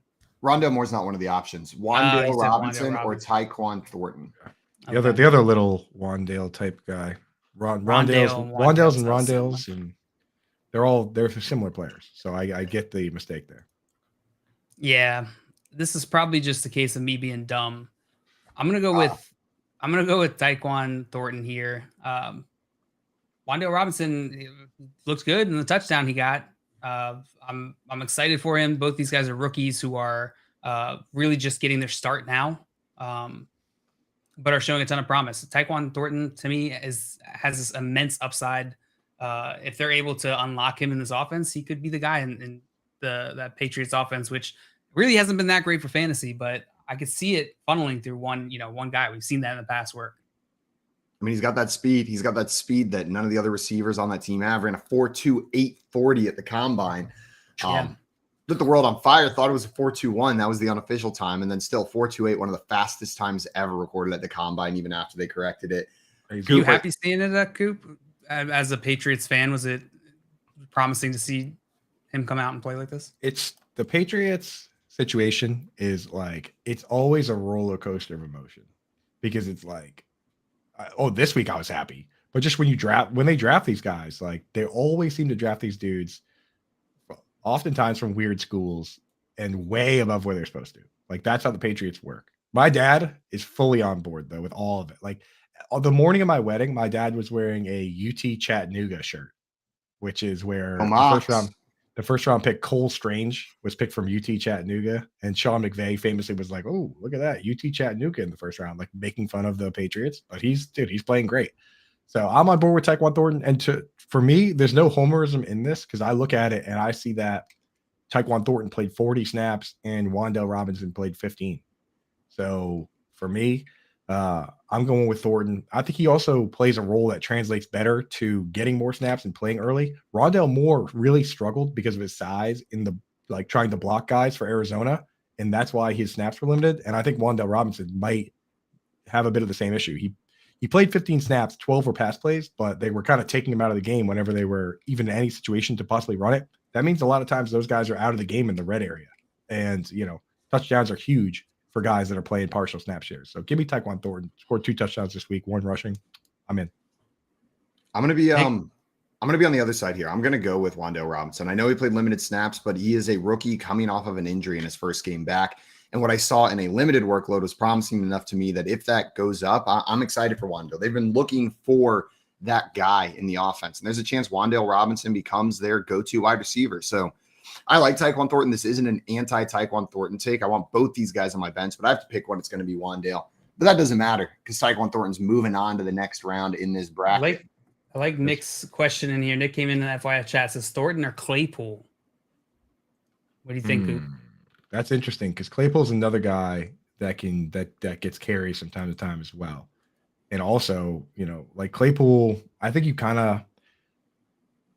it's that question to me boils down to how far away from your starting lineup these guys are. Like if you start 3 wide receivers and you're talking about your wide receiver 4, who you're going to need to use during bye weeks, I'd rather have Claypool. But if we're talking about just a bench stash for the most possible upside, I would go with Taekwon Thornton. Lean into the unknown. Uncertainty is your friend with like your wide receiver 6 or 7. Try and catch that lightning in a bottle, because we've already seen Claypool. He's okay. He's okay. But he's more trustworthy right now, I would say, for sure. Taekwon Thornton could come out next week and play 15 snaps and have 1 catch. It's within the range of outcomes. We know Claypool is going to play his usual snap share. Do you guys have any differing thoughts on that? Oh my God, Simon froze. I was like, why isn't he talking? Oh, okay. I was like, geez, dude, pretty stoic. No, I agree with you. Claypool is interesting. I'm not gonna take what he did this past week on 6 targets and extrapolate this is going to be life going ahead, especially since we don't know what this QB situation is when Kenny Pickett gets back. So no, I'm with the Cube. Jay coming in asking a question here: would Sutton and Najee for CD be enough, or should I offer Higgins and Najee instead for CD Lamb? What do you think about this, Cube? I would try and get away with Sutton, but I don't think Sutton and Higgins are that far off. Like Sutton has been the go-to guy over there, and he was looking very good at the start of the year. There's a group of guys like Sutton, Higgins, Tyler Lockett that you can count on them to start in your lineup. Every once in a while, they might put up a rough week, but I trust them. I trust either one equally. So my thoughts are try and go Sutton and Najee. If he won't do it, then go Higgins. I don't think it's a big enough difference for you to just care. I would get the trade done. I wouldn't do this trade. I don't think this makes your team that much better. I see Higgins and CeeDee Lamb on. I don't see them too far apart. And so to me, this is just a Najee difference, and just, in my opinion, just throwing him away, which is fine. I just think it's probably more likely that you're going to get value out of Najee before the season's over. He'll be a higher value than he is now. And also, I think, I don't know, Sutton just hasn't been consistent enough for me. He's a tier below T. Higgins for sure. I'm more in line with Coop here. CeeDee Lamb is a tier above these guys for me, above these receivers. I want CeeDee Lamb on my teams, and I'm probably going to be willing to make this move. This is enough to move on from a disappointing Najee so far, and I don't mind giving up one of those receivers to get him back. Rendon had another question for us. He said, thoughts on Kirk and Curtis Samuel moving forward. So Christian Kirk and Curtis Samuel, 2 guys that have outperformed expectations so far, but also disappeared in certain weeks, haven't been great. We've got a new quarterback, at least for the next 4 weeks, for Curtis Samuel. Trevor Lawrence still going to be slinging the ball to Kirk. How do you guys view these players rest of season? Yeah, we know what Curtis Samuel is. Like, he's much more valuable in full PPR than any other format, just because even when he gets peppered with targets, he's not like a high ADOT guy. And, I don't know how many targets this guy needs to get to crack 100 yards, but he's already had multiple games with double-digit targets, and he hasn't. But I think he's fairly safe. This is his first kind of mediocre week. Most weeks he's been pretty good.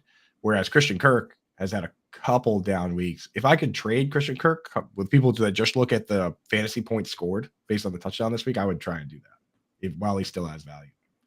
Absolutely. Jay in here letting us know he's got Pierce, CMC, Kenneth Walker, and James Conner, so he's good without Najee. Yeah, that makes it even more of a do that trade for me with Pierce, CMC, and Walker alone. Does that change your thoughts at all, Jay? Or you think he could? Would you think that he could take Najee and Sutton and get something better than CeeDee Lamb? I think he can get something better than CeeDee Lamb. And Cortland Sutton, I'm fine with that trade, more so than the T. Higgins one. The T. Higgins, because there's a massive, in my opinion, there's a gap between Sutton and T. Higgins. So that makes the trade a little bit too rich for my blood. Sutton and Najee, I think you could probably still get someone better than CeeDee Lamb, but I don't know. It's going to depend on your league, right? Your league mates, whoever has CeeDee Lamb, if they're going to be willing to trade them, what their sentiment on Sutton and Najee are. Yeah. I think for you to do that, you have to believe JL's right to a certain degree. Like, if you think that CeeDee Lamb is just going to be the CeeDee Lamb he is now when Dak Prescott returns, then you don't do the trade. But if you truly believe that Dak Prescott elevates CeeDee Lamb to another level, then do the trade. Absolutely. Let's move on to the next round of our bracket right here. We've got the quarterbacks up next. Marcus Mariota versus Bailey Zappi. Coop, which one of these two quarterbacks would you be picking up on the waiver wire this week? As much as I love Bailey Zappi, Zap Master, the Zap Master, mega superstar. Papa. He's played 2 games against the Lions. Like Bears and Lions. It's the Bears on Monday next week. Bears next week, which so he'll probably have another good week. But it's hard to say that Mac Jones couldn't have done what he did. And it's hard to say that Mac Jones won't be the starter when he comes back. At least with Mariota, he's a starter, and that he runs the ball. He's actually been running the ball pretty well. Had a rushing touchdown this week, but he's had, I think, he had a first week. He had like 12 carries. So I got to go Mariota here. Especially if it's a situation where you're gonna, you might have to start the guy within the next week or so, for bye weeks, or if it's a 2 quarterback league. Mariota's a guy. Hey, he's averaging like 7 attempts a game, rushing attempts. Marcus Mariota, that's pretty wild. Pretty quietly, right? Like we didn't really notice he was doing it until he scored this week. But then 3 you go rushing back touchdowns in the season. 50 rushing yards this week, 61 rushing yards last week. Like he's getting some work on the ground, especially the past couple of weeks. That's what I'm saying, dude. It was like the first week I got really excited about it because he had the 12 carry game. I was like, this is nice. This is what we like to see. And then like he kind of fell off for a couple games there, but now he's back at it. Can't go away from guys like that. Too good a floor with that rushing. House at 7 passes and 7 rushes. Go Marcus. Hey, I think it was like 14 or 15 pass attempts, but dude gets you 2 touchdowns in the air, 1 on the ground. You can't be too mad about however many passes he's throwing. But I'm with you. It's Marcus Mariota for me. He's got that rushing floor. He's one of the more likely quarterbacks to punch one in on the ground. And then who knows? He could add you 1 or 2 through the air. Like that's a nice floor for a quarterback that you're picking up off the waiver wire. He's a QB1 right now. I'll say it. I'll say it. I'm not afraid. I'll say it, dude. I can say it confidently because he's ranked QB number 12. Say it unconfidently. Which is a QB1. Yeah, he could be a QB1, I guess. Dale, are you going Marcus Mariota as well? Or are you going to give some to the Zapster? No, I agree with what Coop said. I was hoping you guys would go Zappy so I could be like, nah, I want that Zappy the whole time. Let's go. Zap Master. So, Yeah, okay. no, I'm not going Zappy. I don't see the super high ceiling for him. Like you said, Mac Jones coming back. At least Marcus Mariota. Marcus Mariota is like averaging more points per week anyway. So it seems to me to have a higher floor and probably a higher ceiling. Higher floor and higher ceiling over there. He's in the clouds right now. It's true. Just absolutely floating right now. We had a question in here from Nick. So Marcus Mariota is going to move on, but Nick wants to know, who do you think I could target for Darrell Henderson and Michael Thomas packaged together? You throw together Darrell Henderson and Michael Thomas. Coop, is there anything you're trying to target with those 2 players, or you think it's going to be difficult getting a trade done with those guys right now? Well, you got to let us know, RB or wide receiver. I mean, that's tough because both those guys aren't like everyone's going to know what you're doing, right? Like everyone knows that you're taking 2 guys from your bench that you're not using, and you're just going to like package them up for anything. That's one that we would need to consult Alex trade chart. That's what I'm looking at right now. I'm looking at the one from last week. It's going to change, but for half PPR, Darrell Henderson sitting at a value of 7.5, Michael Thomas at 13. That puts us at around 20.5. You're probably gonna have to take a discount because that says you could get Kenneth Walker, and that's not happening. Right. I imagine that Kenneth Walker's value raised. I imagine that Darrell Henderson's value gets raised this week as well with the whole Ezekiel Elliott. Would you do it for Zeke? Would you trade Darrell Henderson and Michael Thomas for Zeke? Like, I don't think so, but I think that's the tier of player you're looking at. Chris Olave, Keenan Allen. Like, would you do it for either of those guys? Like, I don't know if you really want to trade Darrell Henderson with Cam Akers kind of trying to shoot his way out of town and not playing. Like, you're not going to get the value. Yeah. Like you're not going to get the value back. No one's going to pay the price like higher than just the value you're probably going to get out of him this season. Listen, I tried the same thing last season with Darrell Henderson in Dynasty. I tried trading him away. People just aren't buying into it. Whatever reason it is, people, they see right through Darrell Henderson. They know it's a trap. He's not a salesman is what's going on. I think it is. I think it is a marketing thing. Darrell Henderson needs a better publicist. That's what he needs. Yeah. Let's get Darrell Henderson some better representation in the media. He needs people out there hyping him up, getting people gassed up so that we can make successful Darrell Henderson trades. Yeah. Skyfish said matchup tool updated. Hell yeah. Yeah. Let's go. My favorite comment of the week now. Before we move into this next one, we're going a little bit deeper with the tight ends. Cameron had a question about some tight ends that are sitting on his waiver wire right now. Wants to know if he should start Gesicki, Hunter Henry, or Robert Tonyan this upcoming week. Gesicki's target share, snap share have been trending in the right direction, but Robert Tonyan coming off the big game, 12 targets. Coop, Mr. Tight End, the tight end tickler, where are you going here? So I know Gesicki has been trending up a little bit, but they ran a ton of plays. So like he did, get 50 snaps, which is the most he's had all year, but they ran almost 80. So he's still not really playing a full snap share. I would go with Hunter Henry with Bailey Zappi versus the Bears. Like Hunter Henry's been much more involved. He played pretty much every snap the last 2 weeks. Like he played the week before. He played. Here, I don't have to say it off the top of my head. I can actually look it up. It's right here. Hunter Henry played 59 of 60 snaps in week 5. Yesterday or on Sunday, he played 68 of 70. So literally over the last 2 weeks, he's only missed 3 snaps. He's out there every single play, and Bailey Zappi likes him. Found him for a touchdown. That's who I'm going with here. Robert Tonyan still, even with the production this week, didn't play a full snap share, didn't even play like 60% of the snaps. So we've seen, him have a couple good games. We've also seen him have some pretty bad games. So 46 to 73 snaps. I trust Hunter Henry most out of that crew if it's just a 1 week fill-in versus the Bears. I've gotten Robert Tonyan wrong every week so far this season in Scott Fishbowl on when to start him, when not to start him. I just do it wrong every time. I put him on the bench when I should, and I put him in. It's been a disaster with my decision making around Robert. One Robert Tonyan on my bench as he has a big game.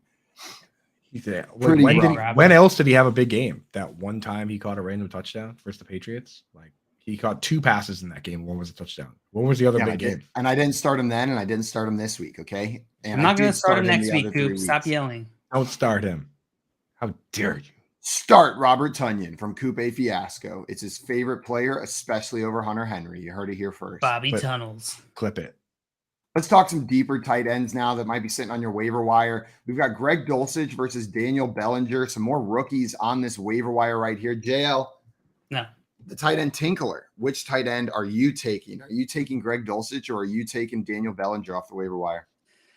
Oh, Bellinger. I told Coop about Bellinger. I told him who he was. I guess I told me who he was. And Coop's like, no, Bellinger stinks. Bellinger. Now look at Bellinger, 11.3% target share. Coop. Wow, 11. I mean, he was the target leader this week, but he only got 5 targets. But they just threw it 4 times to everyone. Yeah, I will give you credit on that. He's a rookie. They brought him along slow, so he wasn't running enough routes. He wasn't playing enough snaps. But this week, 60 of 64, ran 28 of 34 routes, blocked on 4 pass plays, but 4 of 32, not bad. We can deal with that. So Daniel Bellinger definitely moving up a little bit for me, man. But the question is Bellinger or Dulcich, JL? That is the question. And I'm giving you a hard time about the Bellinger stuff, but you're absolutely right. Dulcich, I would like to see some more of him last night. To me, both these guys are sort of late round throws. They're both going to be firmly in that tight end glob for the foreseeable future. So it doesn't matter to me. Okay. Pick whichever one you want. I would probably go Bellinger just because that's a great point. I would go Bellinger because of their lack of options. I think that would be the tiebreaker for me in that offense. But Dulcich is certainly more talented, in my opinion. JL, you just did it, dude. You just tight end tinkled that the whole. I tinkled the heck out of that. Man. You did, and I'm with you. It's a long, winding road, but we got there.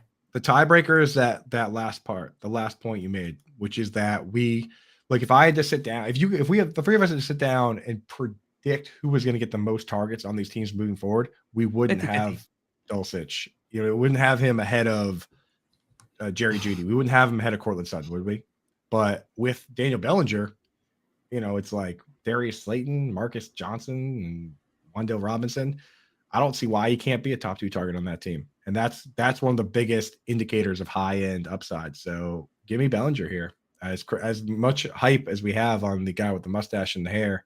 And Simon, you can go ahead and pick your baby because I know you will. Oh, yeah. I don't care. You guys make great points. It's Greg Dulcich. Sometimes talent just transcends situation. And we're looking at the coming out party for the best hair in the NFL right now. And Greg Dulcich is going to be a menace. Hair. I mean, he's up there, right? He's got to be an instant candidate for best hair in the NFL. Just having a lot of hair does not put you in the upper echelon of hair. You're saying that, not me. His hair is quality as well, JL. It is beautiful. It is luscious. Man, he looks like Miss Frizzle on a rainy day. Man, I don't know what kind of rainy days you're seeing. There's no way he's got better hair than Richie James, dude. Richie James looks like a different type of spider every week. pull up some pictures of Richie James. Richie James does have some pretty good hair, but I like I'll give it to Dulcich on that one. I'm voting for him, but it means that Daniel Bellinger is moving on to the next round. Greg Dulcich didn't get the love. Situation wasn't good enough for you guys, so Bellinger moving on. I like Bellinger. I do like Bellinger. I think he's a great waiver wire ad. I just am excited about Dulcich, man. I liked what we saw from him yesterday. I gotta find. I want to know what's going on with Alberto, like what he did. You know what I mean? Like Elway was walking in the cafeteria with a full plate of food, and Alberto just smashed it on the ground. Like what has happened here with this guy's? And then pantsed him. Yeah, they pantsed him, dude. Said it. Nice. What happened is he showed up at the facility with some Pizza Hut instead of some Papa John's, and Peyton came in and had a word with him and was like, "Guys, you can't start this Pizza Hut guy." Peyton came in to reprimand him. Yeah, absolutely. That's what happened. Just completely goes from playing one snap to being completely inactive. I mean, good Lord. Yeah, maybe he just wasn't good, but it's just crazy to me because, like, why trade away Noah Fant if you don't think this guy is good? It's just football. It's football. That's football as it gets, dude. So that's crazy to me. Scott Fish said, in fairness with Tunyon, he's been coming back from the injury ACL, and last week they mentioned he was still on limited snaps, but close to being full, and this week he was full. So can he get any more full next week? That's what if his full snaps are 46 out of 73, then we don't need to. He said full meaning not limited intentionally, not that he played 100%. The backup snaps just dropped considerably. So then he's a fine. He just, to me, kind of a not a super high upside option, no? Like if he's just going to play like 75% of the snaps. Yeah. We have two questions about dropping Russell Wilson in the chat down here. One from Nick saying, is with the hamstring issue, is it time to drop Russ? And Joan asking, should they drop Russ to pick up Tua instead? Oh yeah, I'm doing the Tua one. Definitely picking up Tua. Yeah, Tua's been awesome. Tua's the man. Bad. Coming back this week. Yeah, he's gonna go off again. But I think Russ is. Would you drop Russ for Marcus Mariota, or are you holding on to Russell Wilson? Probably holding on to Russell Wilson. Oh, one QB. Yeah. I just can't trust Marcus Mariota. Can't do it. Yeah. Where's that line? Like, who's the quarterback on the waiver wire that's the last quarterback you would drop Russell Wilson for? Kirk Cousins? And Kirk Cousins is pretty good, right? Like Derek Carr. Honestly, I had no idea what you asked. I just was going to answer Kirk Cousins no matter what. You heard who's the lowest quarterback, and you didn't listen to the rest of the words. You were just like, Kirk Cousins. The answer to this one. What about you, Coop? Is there disappointment? Where's that line? Where's that line on the quarterback waiver wire? Taking a little peek just to have it firsthand, the numbers in front of us. So let's skip Taysom down. Hill in your QB spot or Russell Wilson? You got to skip down to like guys that are under 70% owned to find guys that are somewhere available. So here are the top names: Tua at 68, Trevor Lawrence 65, Jared Goff 55, Jimmy G 39, Justin Fields 38. So I think cut it off at Jimmy G. Kirk Cousins owned 87% of leagues. Give me Jimmy G. You can't really get those guys. So I think it's got to be Tua. Tua definitely. And then Trevor Lawrence in a pinch in the right matchup. I would 100% take Trevor Lawrence over Russell Wilson right now. I think it's got to be that way. Yeah, I'm with you guys. You know what's great is the league. I just clicked on a random one of my leagues, and my quarterback in that league is Russell Wilson. So time to add. Beautiful. What else? Time to add. See if Tua's out there on the waiver wire. He's not. Guys, we're going to be finishing up. We're going to be finishing up this bracket shortly, as well as playing some fantasy feud right here. And then Teresa Walker, beat reporter for the Tennessee Titans, is joining us on the show a little bit later today as well. You're listening to the Front Yard Fantasy Morning Show here on Bettor Sports Network. Make bets and follow your fantasy team while you buy, sell, and trade collectibles in real time. Only on Bettor Sports Network. I got to tell this story, okay? So we're out in Canton, Ohio, and we decide to go eat late at night, like after midnight. We decide to go to the Waffle House. Somehow, Fensty's never been there, even though he lives near it. I'm in New York, New Jersey. There's no Waffle House close by. So if you go to the Waffle House, what are you going to eat more than likely? Pancakes, waffles, eggs, and all that, right? So, of course, our guy Rich, he gets breakfast. I get breakfast. Fensty doesn't. He's never been to a Waffle House. How do you not have waffles? Like, it makes no sense. Dude, there's a time for waffles. Eat breakfast at midnight. Come on, man. That's the thing. I didn't want breakfast, man. I got what was it, like a cheesesteak sandwich or something like that? That's like someone who has never been to IHOP going there and ordering a burger. Who does that? That I wouldn't do. That I would not. That's the equivalent of what you did. Well, I don't even know what you had. I got this steak sandwich, which was steak sandwich at the Waffle House. Never been there, and that's what you get. You're an odd guy, man. I'm not an odd guy. Yes, you are. Can we get a vote? Can we get a vote in the chat, please? I mean, if you've never been to Waffle House and you get a steak wrap, something's wrong with you, right? Don't you have to get waffles and eggs and bacon and all that? It's the Waffle House. Yeah, I hear you, man. It was my first time, okay? Ordering the hash browns was already complicated enough. Smothered and covered, and it's almost like it's crazy how much combinations you can have. And I know that everybody's killing me for it right now. And no, to our producers, I don't get pasta at a steakhouse or anything like that. No, Alfredo, that's what he gets at the steakhouse. Do you follow me on Instagram? I'm always on that grill. You know how much I love steak. Why would I go to a steakhouse to get pasta? Because you go to Waffle House to get steak wraps. That's why. I didn't know it was all waffles, bro. I thought it had like a little bit of everything. That's why. You know, I didn't realize they were famous for the waffles. Hey, look. You know, the name of the place is the Waffle House. What else would they be famous for? You know what? That's fine. I guess it's a hot take getting a steak sandwich. As long as it was good, I housed that thing in 10 seconds. Okay, you were never there, and that's the first time. You're not going to try a waffle? Do you admit it was a mistake? I don't really like waffles. Call, chat, enter contests in real time. It's Sports Talk 3.0 with Bettor Sports Network.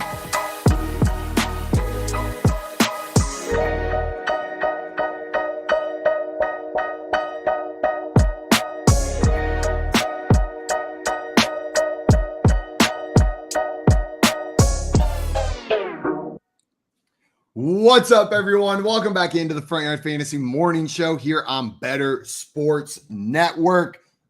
We were in the middle of a waiver wire bracket that we got to finish up for you guys.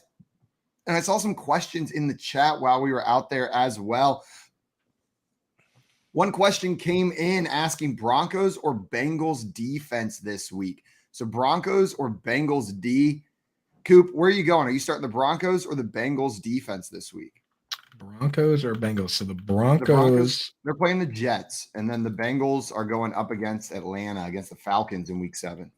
Yeah, I mean, neither of those teams are quite the jokes that we thought that they might be or that they historically have been. You know what I mean? It's not as easy a matchup as you would think. I would start the Broncos defense versus the Jets, though, just because you think about that game and what it's going to be. It's going to probably be a low-scoring affair, over under probably somewhere around like low 40s, and there's less room for error there. Like there's less room for you to get just serious negative points. Whereas I feel like the Falcons, I don't know, they're a team that they've had a lot of games that go to high scoring games, close games. I mean, when you look at the first games of the season, like they were going above 50 points every week. So I'm a little worried about the Falcons starting teams against them. Whereas the Jets, you know, I just don't see a world where they really just like blow up for like 40 on a team like the Broncos. The Broncos looked really good against Justin Herbert last night, right? To your point, that the over-under in that Jets-Broncos game is set at 41.5, Falcons game at 47.5. So you read that perfectly. Like, look at that. You didn't even need to check. Try to limit with the defense, man. It's already so weird and so like all over the place that I just try and limit my exposure to getting negative when I'm trying to stream somebody for 1 week. You know, like it's the last thing you want to do. Yeah, it's Broncos for me as well. Hallen here proposing the Raiders defense, though they have a good schedule going forward. The Raiders playing the Texans this week, so if they're on the waiver wire, that's not a bad one either. Do you like the Raiders over the Broncos, or would you go Broncos still? Anybody playing the Texans, you start them. You start them. Jail, what about you? Raiders, Broncos, or the third team that we don't care about? I forget, the Bengals. Yeah, I would go Ooh, I think I would go Broncos over Raiders still. Broncos, then Raiders. The Raiders should be available in a lot of leagues because they just had their bye week. And who the heck is carrying the Raiders defense through their bye week? Very few people, right? Hopefully no one. Yeah, they're probably out there in a bunch of spots, and they've already had their bye week. So if they get kind of hot, you got it. Tommy said me. I was Just holding on to Tommy. the Raiders There you defense. go. Classic. 1% rostered. That is Tommy. like the ultimate homer move, isn't it? To hold on to your underperforming defense through their bye week. He's got three bench spots, and he used one of them on the Raiders defense through their bye week. Like, where are the Raiders on the season so far as a defense? They can't be very high, right? Oh, the 31st fantasy defense out of 32, Tommy kept on his roster through the bye week. You know what? But it's a nice schedule rest of the season. You look at Tommy playing ahead. I would have dropped him. I would have dropped the Raiders over their bye week. Don't tell Tommy. Can't hear you whispering. Don't knew. whisper. It's because I don't want Tommy to hear me. Guys, we're going to move on to the last round of our waiver wire bracket, the last matchup of the first round right here. We've got the running backs, Kenyan Drake versus Rashad White. Kenyan Drake stepped up this weekend, looked good. Jail, loved seeing Kenyan Drake out there. And then Rashad White, a high upside rookie down there in Tampa Bay, but who disappointed a bit in week 7. Jail, who are you going with off the waiver wire, Kenyan Drake or Rashad White? I'm going to go with Kenyan Drake. I think that I'll likely be the only one on the side of this, but yeah, I'm going to go Kenyan Drake's side. I think J.K. Dobbins still dealing with that knee injury. Ravens likely to rotate Kenyan Drake into this, and he looked very good. If you watched the game last week, he looked good. It's passing the eye test, so yeah, Kenyan Drake. JL, you know who else? You know who else looks good? Me. That's your hair. Yeah, that is a nice looking haircut. That's literally exactly right. Not only do you look good today, but you sound great, because I'm once again going to agree with you, dude. Yeah. And I think the key thing you hit on there was the injury for J.K. Dobbins. His knee tightened up on him. Tightened up is his own words, his surgically repaired knee, and that's why he didn't play at all in the fourth quarter. So why do I feel like I know the exact sound it made when it tightened up? That was it. Creak, creak, like the Tin Man and Wizard of Oz, dude. Yeah, you just gotta the Tin Man movie. up a little bit. The Tin Man movie, yeah. It's the prequel. I want a Tin Man prequel is what I want. Dude, that'd be sick. Look, the Ozverse. You just start doing. Let's get the Ozverse. Get all the characters. Oh, dude, that's actually not a crazy idea, dude. Like a Cowardly Lion movie, lollipop kids with machine guns, like that. Like, I want to know what the hell happened to the lion to make him so cowardly. Like, that's the story I want to know. Trauma. We've already it's already been started. Deep-seated trauma. We do a Lollipop Guild spin-off, and it's like the main characters are Kyler Murray, Rondell Moore, and Marquis Brown. Marquis Brown might be at 5'9". Marquis Brown might be a little tall. Might have to use Greg Dortch instead.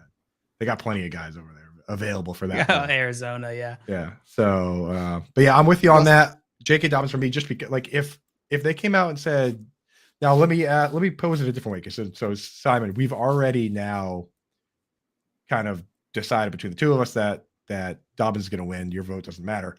If, let's say, Dobbins were out for the season and Leonard Fournette were out for the season, would you rather have Kenyan Drake or Rashad White? Rashad White. If they were both out for the season, give me Rashad White. I think his upside in that offense is a little bit higher. And you've got Lamar Jackson potentially stealing those rushing touchdowns, right? And you've got other backs that the Ravens likely will use. It won't just be the Kenyan Drake show. I'll go with Rashad White. I do think his upside is generally higher, which is going to be the point I was going to make here. Depends what you're looking for on the waiver wire, which one of these guys you should prioritize. I think Kenyan Drake is plug and play right now. Like while J.K. Dobbins is dealing with this re-aggravation of his knee injury, you can just start Kenyan Drake if you need to, if you need a running back start. So if that's what you're looking for, pick him up. If you're looking for a guy that could like blow up over the second half of the season, or if something happens to Leonard Fournette, Rashad White's the guy you want to pick up.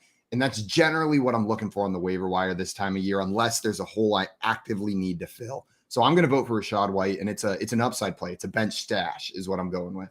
Yep, I like that. If you need a guy to start for you within, like, if you look at your schedule and you got buys coming up and you need a guy to actually start for you, it's Kenyan Drake. But if you're talking about your running back 6 or 7, just want to stash the highest possible upside, I think I agree that Rashad White would have the highest possible upside. But it doesn't matter. He's getting sent home in this bracket. Kenyan Drake moves on. Bye-bye. Before we move on to our next round, Scott Fish trying to make us cry this morning. Comes in here, says, you guys put on a really good show. Great hosting, great banter. The addition of Coop, and I lost it. It's gone. There it is. The addition of Coop, the end. The addition of Coop and his massive amount of knowledge he can drop off the top of his head. Love listening each morning. Thanks for being here for us. Thanks for tuning in, guys. Love this guy. It's so much fun. Best, Scott. He's the best. Hey, you all make it worth it. We're just here for you all. It's super fun hanging out with you all this morning. Every morning, not just this morning. Also, I love this. It says Ian loves listening to each morning. By the way, he's so Belichick.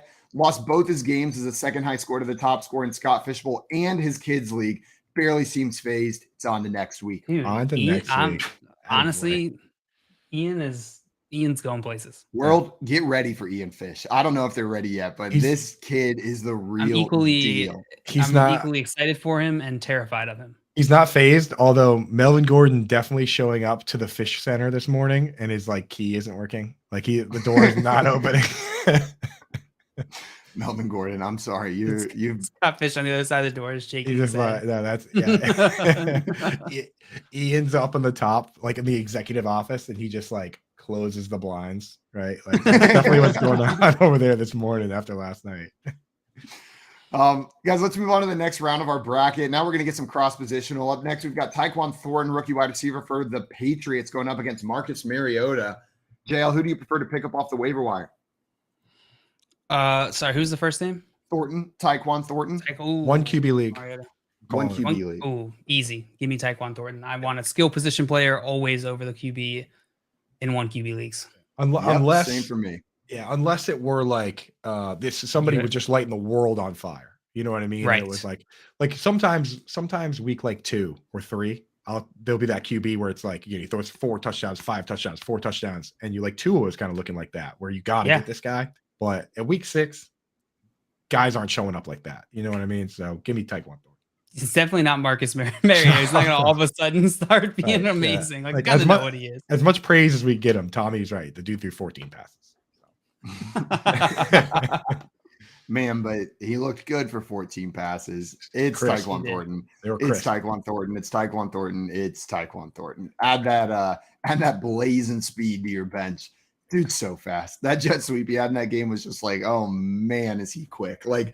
I don't think it registered to me just how fast 4.28 speed actually was until you see it on the football field with other athletes that are the fastest people in the world, and that he's just faster than all of them. Yeah. And sometimes game speed isn't the same as track speed, right? You get these players that are track fast and then they get out here on the field. I don't think that's the case. Or slow-mo fast. You don't realize how slow a 5.1 is until Tom Brady gets loose. I have no frame of reference for what I could run as a 40-yard dash. I think I'm going to try it one of these days just so I have a better frame of reference to gauge these around. We're probably last time we raced, I think you tripped before you hit the 40. I was going to DNF. Is that what it was? Did not finish. Last time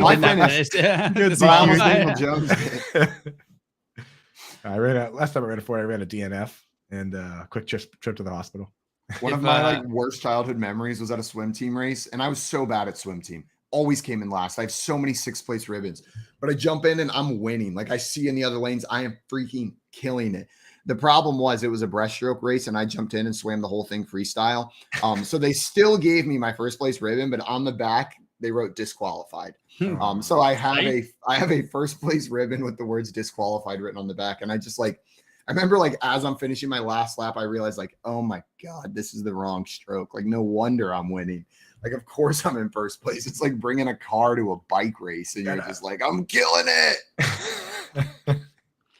Because the next match, but it must have felt good for a couple seconds there. The glory.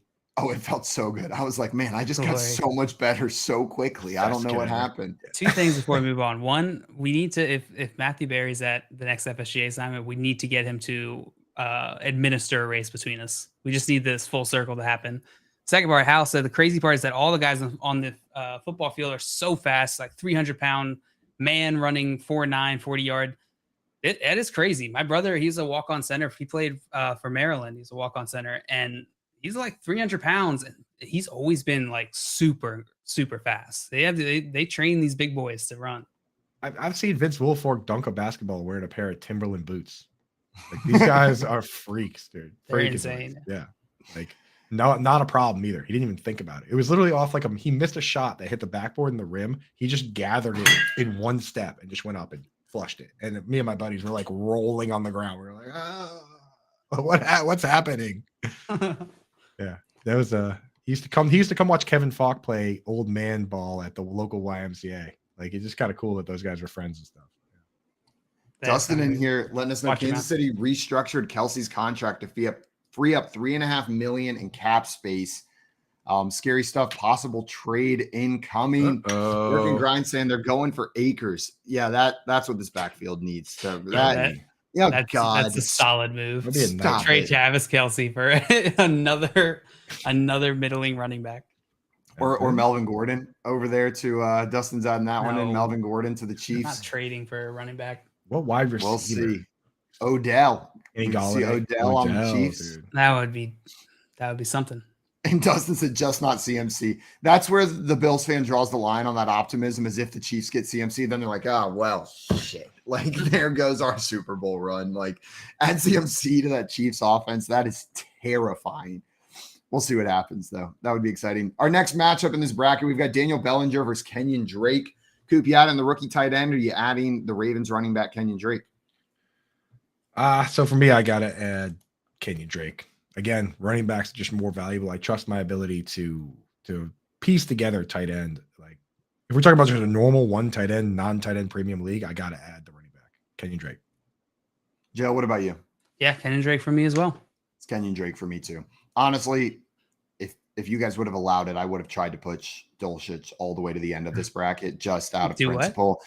What? Try to say push Dulcich 3 times fast. Pull Dulcich. Nailed it. Do it. Perfect. But it's gonna be Kenyan Drake here as well, which means Daniel Bellinger is gonna get eliminated. And we've got our finals: the running back versus the wide receiver. We tried to get some quarterbacks and tight ends in there, but we said nah. So it's Taekwon Thornton versus Kenyan Drake. I'm gonna go first in this one.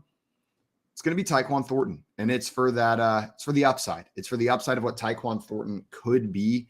I understand the positional scarcity at running back, but I'm not buying into the fact that Kenyan Drake's going to be a long-term solution for this Ravens backfield. Dobbins should get healthy, and Drake's role will diminish when that's the case. So I'm going Taekwon Thornton. JL, I see you shaking your head. He's gonna be so mad at you when he finds out that you didn't vote for him. Yeah, he's going to be so mad at me. That's okay. I don't know. These guys are so close, Kenyan Drake and Taekwon Thornton. This is going to come down to what position do you need more of, right? Are you looking for do you need some more running back help, running back depth, or do you need wide receiver depth? In a vacuum, I'll almost always tend towards running back when it comes to these types of decisions, just because it's a little harder to replace. So that'll be the tiebreaker for me. I'm going full Al Davis homer pick here. Give me the fastest guy, right? Kenny Drake's actually pretty fast himself, but give me the fastest guy. Give me the guy that plays with Bailey Zappi, super mega star next Tom Brady. Bailey Zappi. Bailey Zappi, king of the gridiron. No, I just honestly, Taekwon Thornton, what I saw this week from him was why. I mean, they picked him in the second round. Like, there's some sort of mental discount we have to give to anyone that goes to the Patriots, right? Especially if they get picked high. But any other team picks the fastest dude from the combine in the second round, and aren't we excited about that? Like, for a dynasty, for everything, right? Like, if the Kansas City Chiefs picked Taekwon Thornton in the second round, he would be rostered in every single league, right? But because he's on the Patriots, we don't want him for fantasy. That he plays one game and scores 2 touchdowns. Give me that dude. What if that dude is just?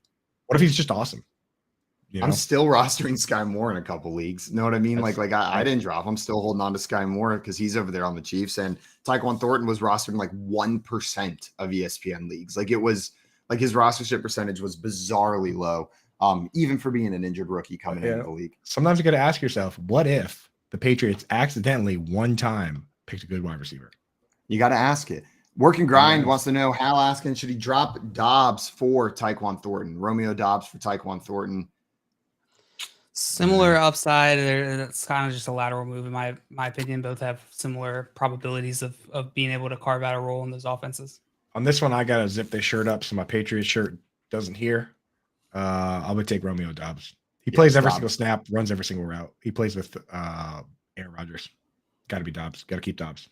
Tyson wants to start Kenyan Drake over Kareem Hunt this week. So we just pushed Kenyan Drake through to the finals. Would you start him over Kareem Hunt, Coop? Let me see the matchups on that one because it's close enough. Matchups. Kareem Hunt's got the Baltimore Ravens. And who's the other one? They play each other. Kenyan Drake. That always happens to me. Yeah, so I don't know. Matchup doesn't really move the needle too far. I think I would start Kenyan Drake just for the upside. He's getting the bulk of the work.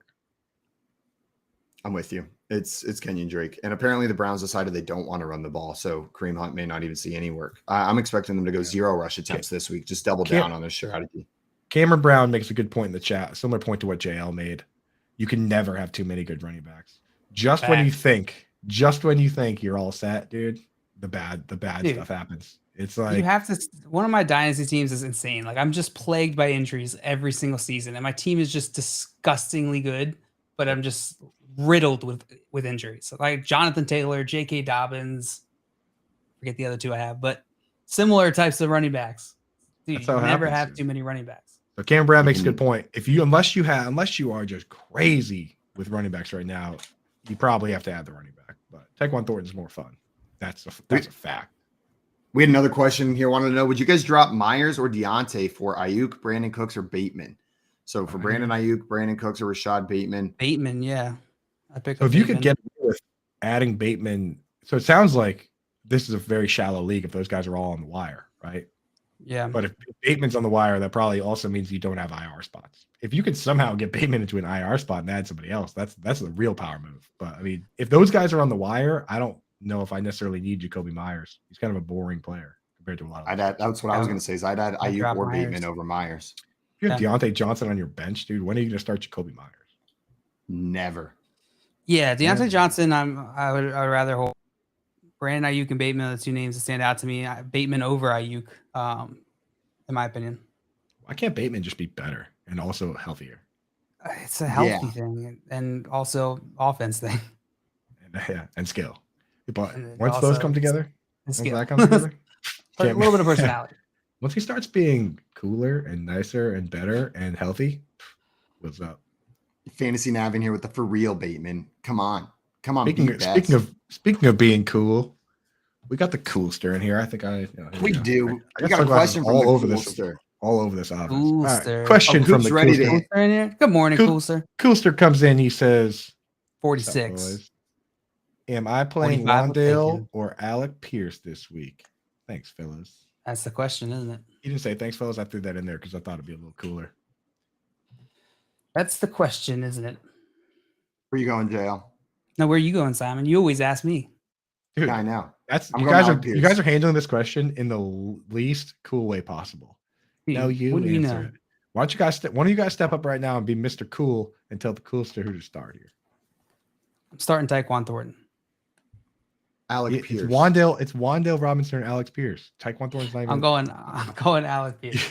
You're going full Mr. Cool and calling for a third-party player to be added to the mix. Yeah. Just don't even know if he's on his team, on his roster. But dude, that's truly cool in it, dude. I'm going with Alec Pierce in this one. I know he had a disappointing week, but I still think he's going to be a part of this offense going forward. Had the highest scoring week of his season so far. Got that touchdown. Touchdown, yeah. But I mean, from like an involved, we saw Paris Campbell step up. Like I understand people are nervous for Alec Pierce after we saw like the high target volume 2 weeks prior, and then Paris Campbell all of a sudden is like a focal point of this offense in week 6. I'm still trusting Alec Pierce. I want Alec Pierce. I would start Alec Pierce over Wando because Wando only played 15 snaps. But we were all talking or especially me saying like it's time for Alec Pierce to play more snaps than Paris Campbell. And what did the Colts do? They ran 81 offensive snaps this week. Guess how many snaps Paris Campbell played? 86. 81. Oh, I was so close. I was so close. He did something that literally legit nobody does. He played every single snap. They probably turned to Paris Campbell and was like, hey, you know what? This is your last chance, or is Alec Pierce going to be the guy? And Paris Campbell showed up. So Paris Campbell's the guy that probably should be on our radar at this point. No? Maybe 81 snaps? That's a lot of snaps. Alec Pierce is the Tennessee Titans this week, which is the best defense for running backs. So I think the matchup is a definitely easy tiebreaker here, but Alec Pierce is my guy. Cool. So you're saying, so you think Taekwon is going to outscore those two? I think Joe was just saying Taekwon Thornton. I rank those guys. Alec Pierce, I was just being a menace. Alec Pierce, Taekwon Thornton, and then Wando Robinson. Kevin Tompkins points out in the chat. Kevin Tompkins, the usage master. Colts ran definitely. If you haven't, I'm not sure if it's out yet, but check out Kevin Tompkins has a awesome article that comes out on Fantasy Alarm. Quite possibly the best weekly article on Fantasy Alarm. And even though I write multiple articles, this one's great. It's an awesome usage article. You got to check out. But I mean, all my articles are awesome, but this one maybe even slightly more awesome. As crazy as that gets. So Colts ran the third most no huddle of any team this week. Pretty exciting stuff for fantasy football. That's how you get to 81 snaps without overtime. Is you just forget all that downtime. No commercial breaks. Say no, coach. I'm playing. Nope. We're riding. We had another question in here from Hal. Hal wanted to know Kenyan Drake or Latavius Murray this week. I got dilemmas. So Kenyan Drake or Latavius Murray, which way you going, JL? Stop asking me questions. Kenyan Drake, we know, playing the Browns, right? We got Kenyan Drake going up against the Browns, and then who are the call back at 3P? Call back at 3 p.m. Nando and Corey. Ask for Nando Defino. If you have a question regarding two older running backs who simply will not go away and are just kind of a leech on fantasy football, call back 3 o'clock to 5 o'clock. Ask for Nando Defino and Corey Parsons. I feel like Kenyan Drake just caught some strays there, getting lumped in with Latavius Murray a little bit, like the old guy soaking up fantasy value. I feel like that's 15 more attempts for Latavius Murray. Right, it's like Drake. It's like Carlos Hyde versus Carlos Hyde question. Right, it's like David. What was it? Carlos Hyde and Latavius Murray are the same player. Yeah, you just asked us Carlos Hyde versus Jordan Howard, but like Kenyan Drake in this over Latavius Murray. I know he got the 15 attempts. I don't know that this is going to be life going forward now. Melvin Gordon said that super sad post. Now the coaches are probably going to read that and want to get him more involved. So, you think or we find out tomorrow he's on the Cardinals. Or tomorrow he's on the Cardinals, in which case Latavius Murray all day. Yeah, I wonder what it was that got him benched so like thoroughly. Did he miss like a block in pass protection, or he didn't fumble again? Did he? I don't like. Think why so. did he get benched? Like if you care about this guy at all, and they're putting clown emojis up there, you got to give him another shot. He must have. Coach is just like, oh, I didn't see that. Yeah, I'm waiting for the info to come out on that. As soon as it does, I'll give an update. But I want to see what happened there. And Tommy's saying, what NFL team do they have in common? Is this really where you want to plant your Raiders flag? Is whenever we're talking the Kenyan Drake versus Latavius Murray matchup, Tommy? Like this is where you want to showcase your Raiders fandom, is with these two running backs now on other teams that, as Coop puts it, are older and leeches on the fantasy football landscape. Martavis Bryant today. Yeah, could have easily went with him. Yeah, that could have been yours right there. And Tommy's got to hold on to something. Yeah, I guess you can hold on to that, Tommy. What is Dustin talking about? There's a new Mountain Dew flavor. I know there's a Flamin' Hot Mountain Dew. Is that the one he's talking about? That was a little while ago that came out. That one I never tried, but I have seen Flamin' Hot Mountain Dew online. Flamin' Hot Mountain Dew? That sounds disgusting. It's like Flamin' Hot Cheetos flavor, but in Mountain Dew. Oh, here we go. White people new Mountain Dew flavor. New fruitcake flavored Mountain Dew called Fruit Quake. No, it's not. They did not name it Fruit Quake. What's the impetus for putting for like mashing in the earthquake pun here? Because like Mountain Dew's all about like the surge, the mountain, the thunder. So fruitcake was too soft for them. They had to make it more hard. Me and my buddy Meat Mansion, who pops in the chat sometimes, just got back into playing that game PUBG on Xbox. Yeah. Dude, I might have to load up some Fruitquake, dude. See if we can get some W's on there. Get fired up. Get fired. Like a 6-pack of Fruitquake, dude. Hey, can we stream video games on the show, Keith? Let us know. Let us know, Keith. We truly need screen some Overcooked. Keith. Wake up, dude. Man, I know it's like not a unique take. I know it's everybody's take, but Baja Blast is like an elite soda. It's only a Taco Bell. It's absolutely incredible. It's good, bro. It's a top tier soda. Not just a top tier Mountain Dew, but like it changes the taste of your gordita. Your cheesy gordita crunch is better with Baja Blast. When I was first of all, it's all about chalupas, dude. Chalupas are like crack. Whatever they make those shells out of, amazing. But first of all, it's all about tacos. First of all, you get a taco when you order chalupas because they're like a little side order. They're like a little nothing. So, but anyway, you go to Las Vegas Taco Bell. They have alcoholic Baja Blast. They have like ones with tequila and like vodka in it. It's pretty fancy. They have alcoholic everything in Vegas. I saw a wedding at that Taco Bell. I saw a video of someone who rented out the top floor of that Taco Bell and did their wedding at the Las Vegas Taco Bell because they got like a rooftop up there too. It looks pretty wild. It's like a club, dude. That's guys coming up. That's the bell. Coming up, we're going to be playing some Fantasy Feud, and then Teresa Walker, beat reporter for the Tennessee Titans for the Associated Press, is coming on the show a little bit later today as well. Right now, you're listening to the Front Yard Fantasy Morning Show here on Bettor Sports Network. Make bets and follow your fantasy team while you buy, sell, and trade collectibles in real time. Only on Bettor Sports Network. We got to get a team in Honolulu. Like, what about that, Ray? You think Oakland? Like, nobody's talking about Honolulu for the Oakland A's to move to. How badass would that be to have a Major League Baseball team? Instead, they want to go to like where it's 120 degrees in the desert of Vegas. Right. Ray, they should pick up and go to Honolulu. That would be epic right there for the A's. They could go to Honolulu, and instead of playing 12 games against a team throughout the course of the year, you just play a 12-game set. Just get it done. What's the flight from the Bay Area? 4 hours? It's depending which direction you're going, it's 5.5. Okay, that's not terrible. You'd have to manage the schedule a bit. Right.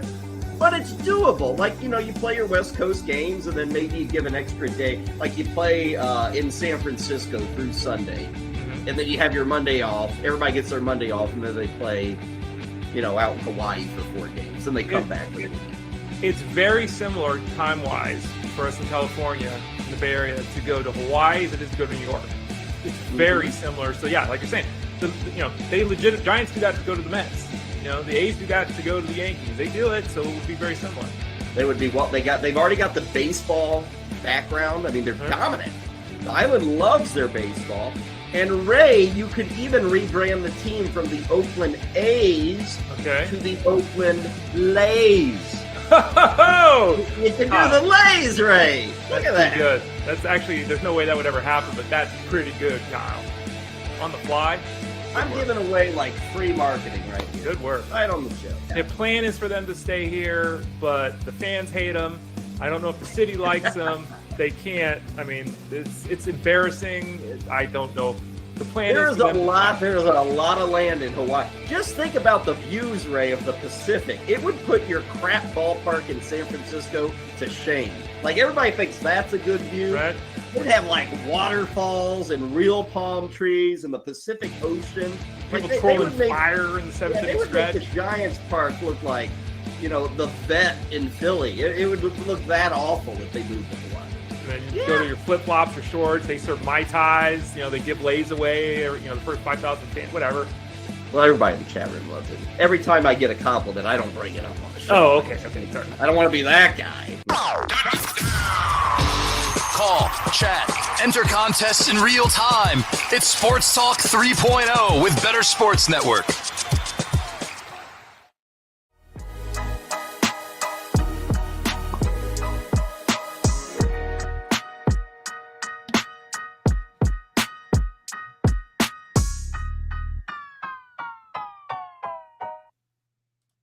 What's up, everyone? Welcome back into the Front Yard Fantasy Morning Show here on Bettor Sports Network. We are about to play some Fantasy Feud this morning, this Wednesday morning, October 18th, 2022. You guys ready for some Fantasy Feud? Yeah. Let's get into it. Oi. Hey.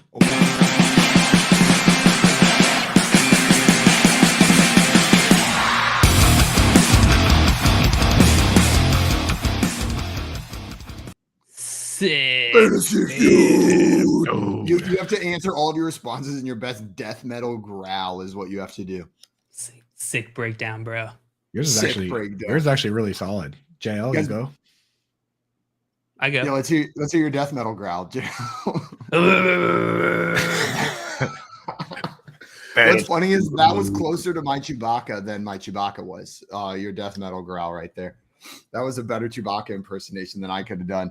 I see Joan in here with a question. Wants to know, would you that You nailed it. Honestly, I'm scared myself there a little bit with how accurate that was. Joan wants to know, would you start Dak over Burrow this week? So Dak first week back, but he does have a juicy matchup going up against that Detroit Lions defense, which we have seen to be quite porous. Would you guys be going with Dak Prescott in his first week back or Joe Burrow going up against – who are they playing? They're playing the Falcons. That's right. Dude, Joe Burrow has been pretty good. I just roll with Joe Burrow for now. See what you got with Dak Prescott coming back from the hand injury. Unless you're like really far ahead and you want to just like be dangerous just because you need that thrill. Yeah, I think you're right. Yeah, you don't got to be crazy here because both of them, they're both going to be favorites by like a touchdown, and the implied line will probably suggest that they both should be high scoring teams this week. So it feels like one tier lower, like Aaron Rodgers or Trevor Lawrence. I'd say plug Dak Prescott in, but you're looking at Joe Burrow. Exactly. Yeah. Or honestly, he's got Atlanta too. Even if Burrow, exactly, it's the Atlanta matchup because they're favored. If it was Burrow going up against like the Eagles, then I would actually go Dak. But since the matchup's just as good, I don't see why you have to go crazy. Guys, let's get into some fantasy feud. No. I'm going to ask how this game is going to work is I'm going to ask a prompt. It's going to have multiple answers to it. They're going to be ranked in some way for some of them. You guys buzz in by saying your name if you think you know a player that's on there. If it's right, it's on there. It's the number one option. You're going to get to play that puzzle. You're going to try to get all of the players and or items that are on this list. If you don't pick the number one option, your opponent will have a chance to give an option that's higher on the list than yours, in which case, if they get it, they will play the puzzle. Get all of them right without getting 3 strikes. You're going to earn the points, however many options there are. Get 3 strikes before you get all of them. Your opponent's going to have a chance to steal. All they have to do is name one that you didn't name, and they will steal all of the points that you earned. Here is your first one. Remember, say your name. If you have to say it in a metal voice too. Yeah, you have to. Okay. You have to go. In JL, I need the full John Luke because in metal it just is going to sound better if you say John Luke. No, that puts me at a disadvantage. Coop's just got Coop. It's easy. One more I gotta time? do the full one. Coop. That's actually kind of how Nando says it on the promos. He does. I'm gonna change my ringtone whenever Coop texts me to just go JL saying Coop. Is what it's gonna be. Here's your first one. The most Googled NFL players. John Luke. Okay, John Luke, what you got? Let's go with Christian McCaffrey. That is a bonk. He's not even in the top 5. Well, for what span are we talking? No idea. Not a single. If you were 1997 to 2022. Because the crazy thing is, if you were to say like 24 hours, then that completely changes it from 1 week or 1 month, right? Like 24 hours, I bet like Robbie Anderson's on there. But over the last month, Robbie Anderson's probably not even close to the most Googled players. Over the last 15 years, Robbie Anderson's probably not even on that list. Probably not. It seems to be at least moderately recent. Just looking at it. Okay. Then I'll go with Tom Brady. Tom Brady is tied for first on the list. Tom Brady's tied for first. So he's always got some sort of drama going on. But even as of late, he's got like reasons why non-football fans would be Googling him, right? Because the divorce stuff and all that chatter. Yeah. Like, so I feel like that's anytime you got off the field weird stuff going on, that adds to your Google. Coop, you get to play now. There's 4 more names on this list. Name all of them. You're going to get the points. Otherwise, Jay will have a chance to steal. Coop, do you have any off the field weird stuff? Tons, dude. You should a lot of loose ends tied from this wedding. You know what I mean? May have stepped on some people's toes on the dance floor, but that's just how Mr. Cool rolls, baby. It's got one of those Men in Black memory erasers. Beelzebubs in. Beelzebubs. Get some Beelzebubs in you. Nah, everything. These days, everything off the field is great. Get married, dude. Going on a honeymoon soon. Dog's doing well. Getting taller. Maybe a little taller. Maybe. What do you think, Coop? Who else is one of the most Googled players besides Tom Brady? It just made me think about a bunch of other stuff. I think I imagine people have been searching Russell Wilson's name quite a bit. He's been playing Russell Wilson primetime games. Is number 5 on this list with 823,000 Google searches in whatever window this is for. Sneaky, whatever window this is for. Let's see what other players. Don't forget to close your windows, Coop. No cheating. You can look what I have up. I have fucking Mountain Dew Beast Quake up, and last thing I searched, Will Fuller was searched. Will Ferrell. Yeah, Will Ferrell. Probably not Will. His windows still there. Mountain Dew Fruit Quake and Will Ferrell is what you got pulled up on your on my research page here. Important research show. Google Ads just can't figure you out. They're like, this guy's a freaking anomaly. Some NASCAR truck driver named Kyle Potts. Kyle Plotz that went to school with Simon. That's legit like the 3 tabs I have open. I should probably have some football up on some of these screens. But, well, can't have it up now for this game. So now that I've given myself the right amount of stalling, I will say Robbie Anderson. Robbie Anderson is not on this list. Meat bonk. 1X Coop. You got 2 more strikes before we move on to the next puzzle, or we move on to JL. Where's the meat bonk animation? There it is. Cool. Meat bonk. Meat bonk. Okay. So it's not. So it's got to be more like the last week or X amount of time. So then I will go with Aaron Rodgers. Aaron Rodgers is tied with Tom Brady for first on this list. Those 2 guys are sitting at the top. You got 3 of them, Coop. You got 1 strike. You got to get 2 more without getting 2 more strikes. Where are you going next? I think I will go with. I feel part of me wants to just keep doing quarterbacks. What about this is how this is how I imagine it feels to watch Coop play golf. Just like checking every read and just stalling every shot. Stalling every shot, and but it doesn't help you in golf to stall. It helps you in this game to stall. You guys talk about fruitcake Mountain Dew for a minute while I think. No, okay. So how about somebody that's been injured to test the timeline of this? Javonte Williams. Javonte Williams is not correct. Not on that list. That's 2 strikes. Coop, you got Everybody 1 more forgot about strike, him. 2 more options on there. 2 more. What's your option going to be? Who's been hot these days? People want to know what's going on with Dak Prescott. Dak Prescott is not on the list. Bonk. Jail right now. Coop has 3 of these, which means if you get one right, you're going to get 4 points. Steal all these points. There's 2 names left. Who is one of the most Googled NFL players? This sucks. Who's getting googed? Who's? Oh man, I'm gonna totally fumble this. I'll go with. Did you already say Mahomes? I'll go with Mahomes. Patrick Mahomes is on this list, the 3rd most Googled player. Dale, you're stealing all the points. And the last one, number 4 on this list, was Cam Newton. Cam Newton was the 4th most Googled. What a landmine that was! What the heck? That one, so there was just no way for Coop to win that one. There's no way for you to win. Perfect. Well, awesome. And then you could have gone 4 of them, and then JL could have not guessed Cam Newton. If JL was better at guessing in the first place, then I wouldn't have to deal with that. There's a specific reason that I didn't drop the on that one. Royal Campa in the chat saying what? LMAO, absolutely. That one was tricky. That was an absolute landmine in there. We had some questions in the chat before we hit our next one. Oh wait, Cameron Brown in the chat in YouTube guessed Cam ? What? Cam Akers. They got Cam. Maybe there's an Akers, but there is some plausible just deniability. Cameron Brown, you tell us if you meant Cam Akers or not. You better be honest. If you legend, dude. Yeah, how was it not Cole Beasley? How you're saying he doesn't even have an album out yet? Cole Beasley should have been up there. People searching for those sick tunes. Coop, what was the sick song that you loved by them? 80 Stings, dude. That's 80 fire. Stings. Fuego. That's that fire fuego, bro. It makes you just reminds me of like the kids at my high school. Like there was like this real just like dweeby white kid at my high school that thought he was going to be a rapper, like was 100% every high school has one. You gotta have one, right?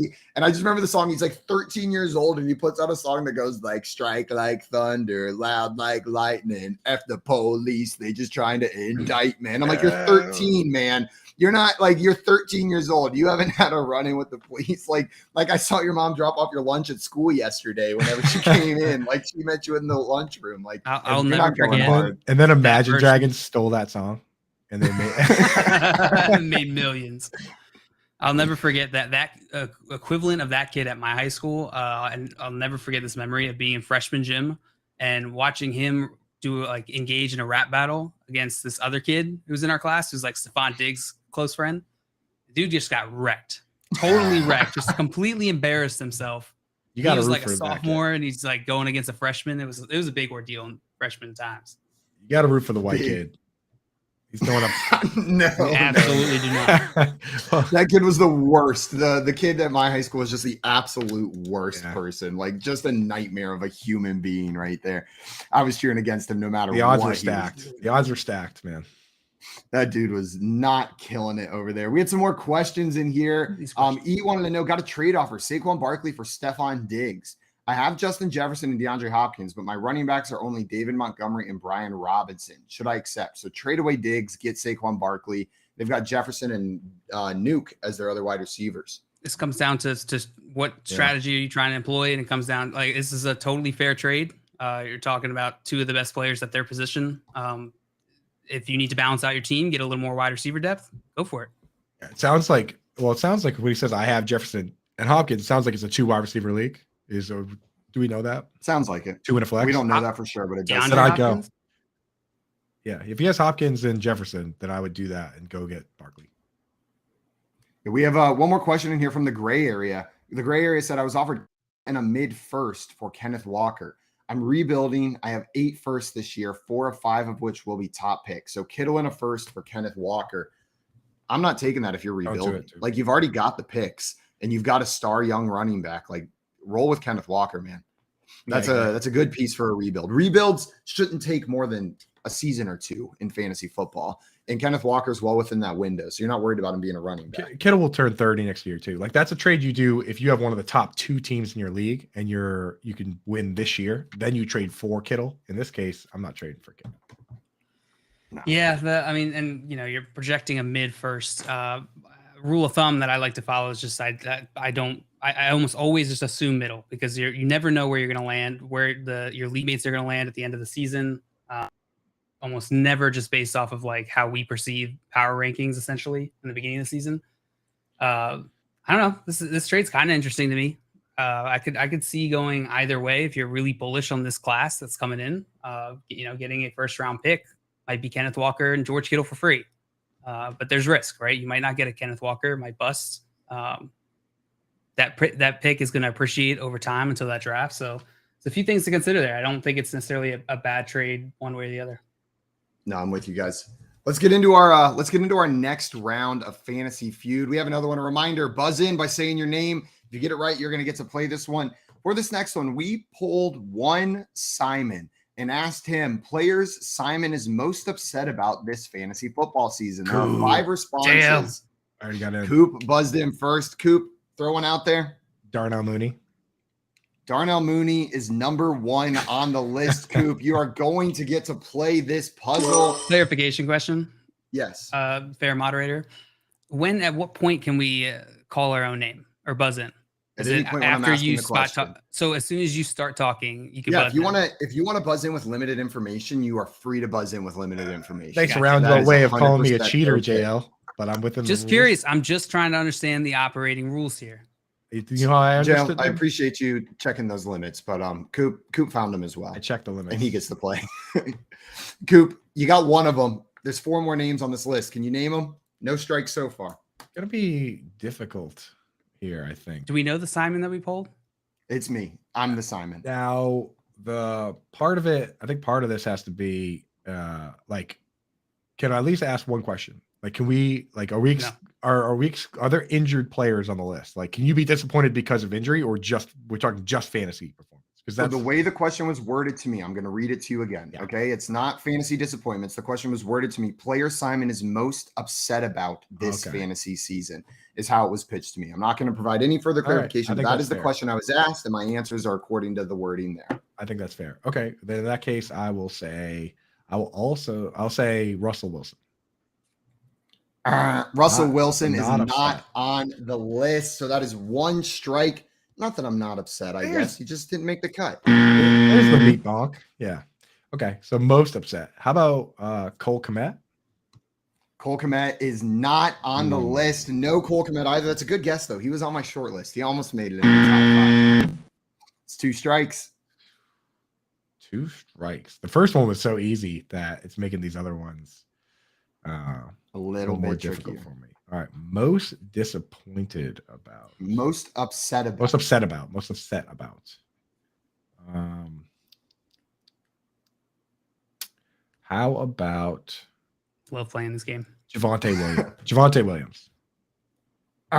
There is So I no got Javonte Williams You on did this not list. like Javonte Williams coming in. Yeah, I know you didn't No, I like was- him. Yeah, I should have thought of that. So do I get to try and steal? You get to try to steal now, Jail. You just have to get one player on this list, and you. And I will go with Big Daddy Taysom Hill. Taysom Hill is number 3 on Very this list. upsetting. JL, you are going to pull that one away. JL, you got any other guesses for names that are on here? Juju.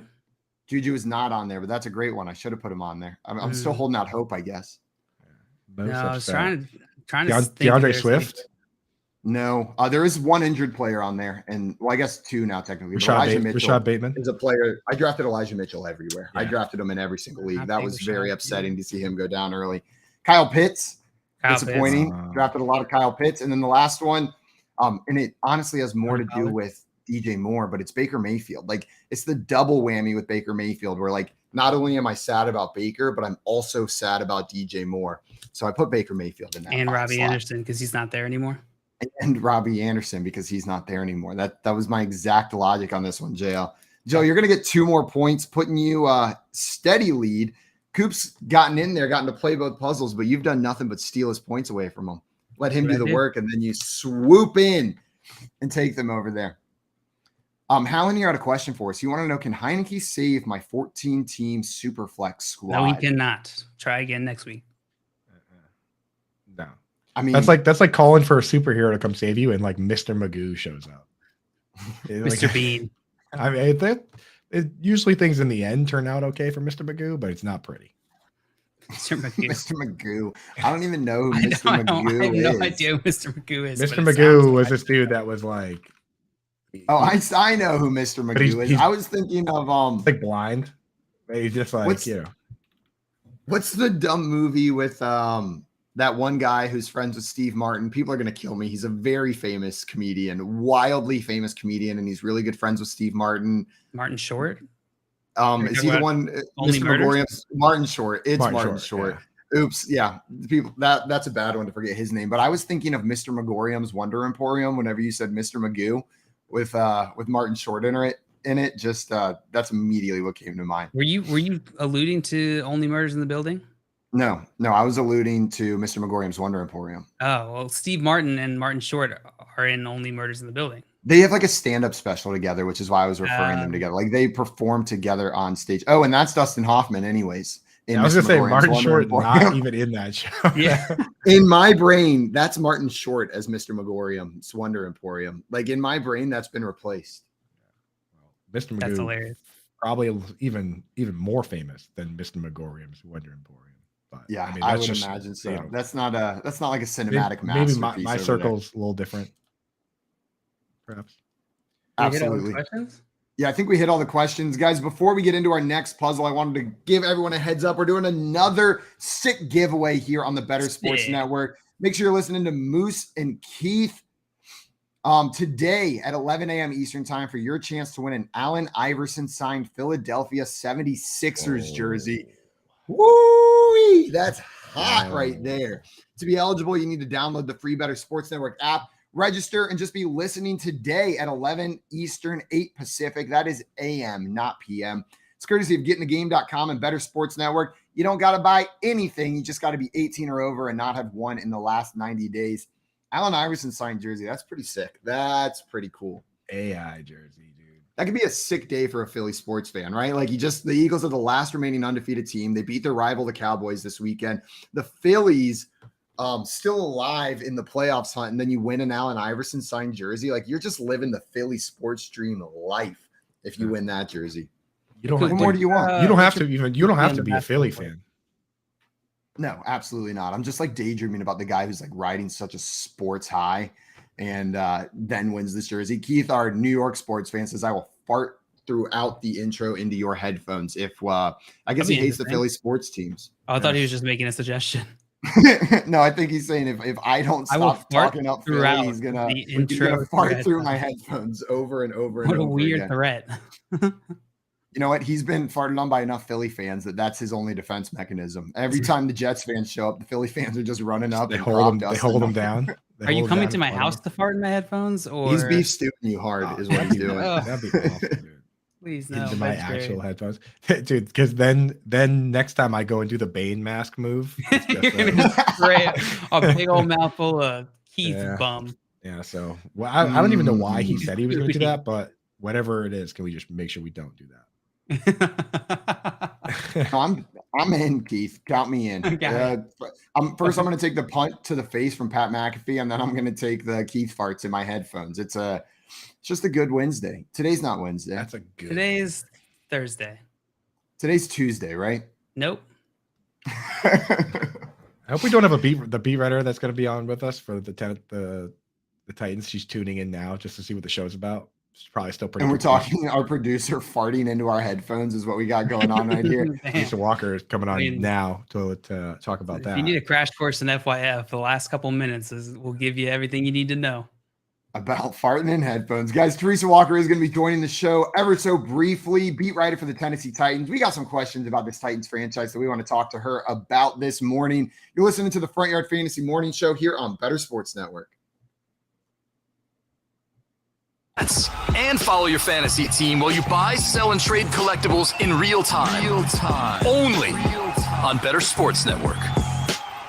We got to get a team in Honolulu. Like, what about that, Ray? You think Oakland? Like, nobody's talking about Honolulu for the Oakland A's to move to. How badass would that be to have a Major League Baseball team? Instead, they want to go to like where it's 120 degrees in the desert of Vegas. Right. Ray, they should pick up and go to Honolulu. That would be epic right there for the A's. You could go to Honolulu, and instead of playing 12 games against the team throughout the course of the year, you just play a 12-game set. Just get it done. What's the flight from the Bay Area? 4 hours? It's depending which direction you're going, it's 5.5. Okay, that's not terrible. You'd have to manage the schedule a bit. Right. But it's doable. Like, you play your West Coast games, and then maybe you give an extra day. Like you play in San Francisco through Sunday. Mm-hmm. And then you have your Monday off. Everybody gets their Monday off, and then they play, out in Hawaii for 4 games. And they come back for the weekend. It's very similar time-wise for us in California, in the Bay Area, to go to Hawaii as it is to go to New York. It's very similar. So, yeah, like you're saying, Giants do that to go to the Mets. The A's do that to go to the Yankees. They do it, so it would be very similar. They would be they've already got the baseball background. I mean, they're dominant. The island loves their baseball. And Ray, you could even rebrand the team from the Oakland A's to the Oakland Lays. You can do the Lays, Ray. Look at that. Good. That's actually, there's no way that would ever happen, but that's pretty good, Kyle. On the fly. I'm giving away like free marketing right here. Good work. Right on the show. The plan is for them to stay here, but the fans hate them. I don't know if the city likes them. They can't. I mean, it's embarrassing. I don't know. The plan There's a lot of land in Hawaii. Just think about the views, Ray, of the Pacific. It would put your crap ballpark in San Francisco to shame. Like, everybody thinks that's a good view. Right. They'd have like waterfalls and real palm trees and the Pacific Ocean.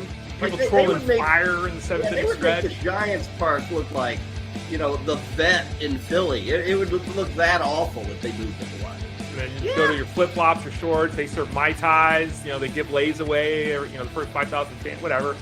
Well, everybody in the chat room loves it. Every time I get a compliment, I don't bring it up on the show. Oh, okay, sorry. I don't want to be that guy.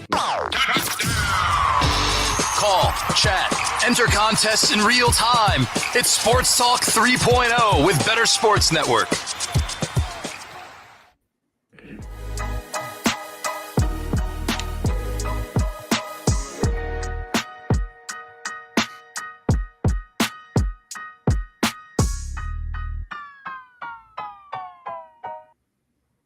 Welcome back into the Front Yard Fantasy Morning Show here on Bettor Sports Network.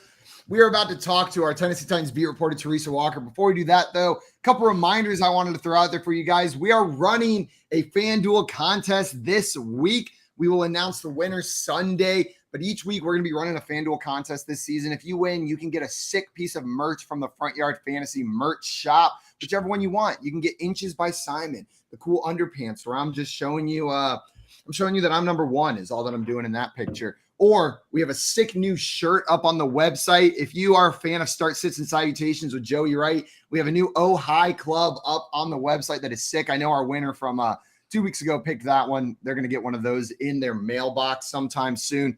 The link for our FanDuel contest is in the chat, though.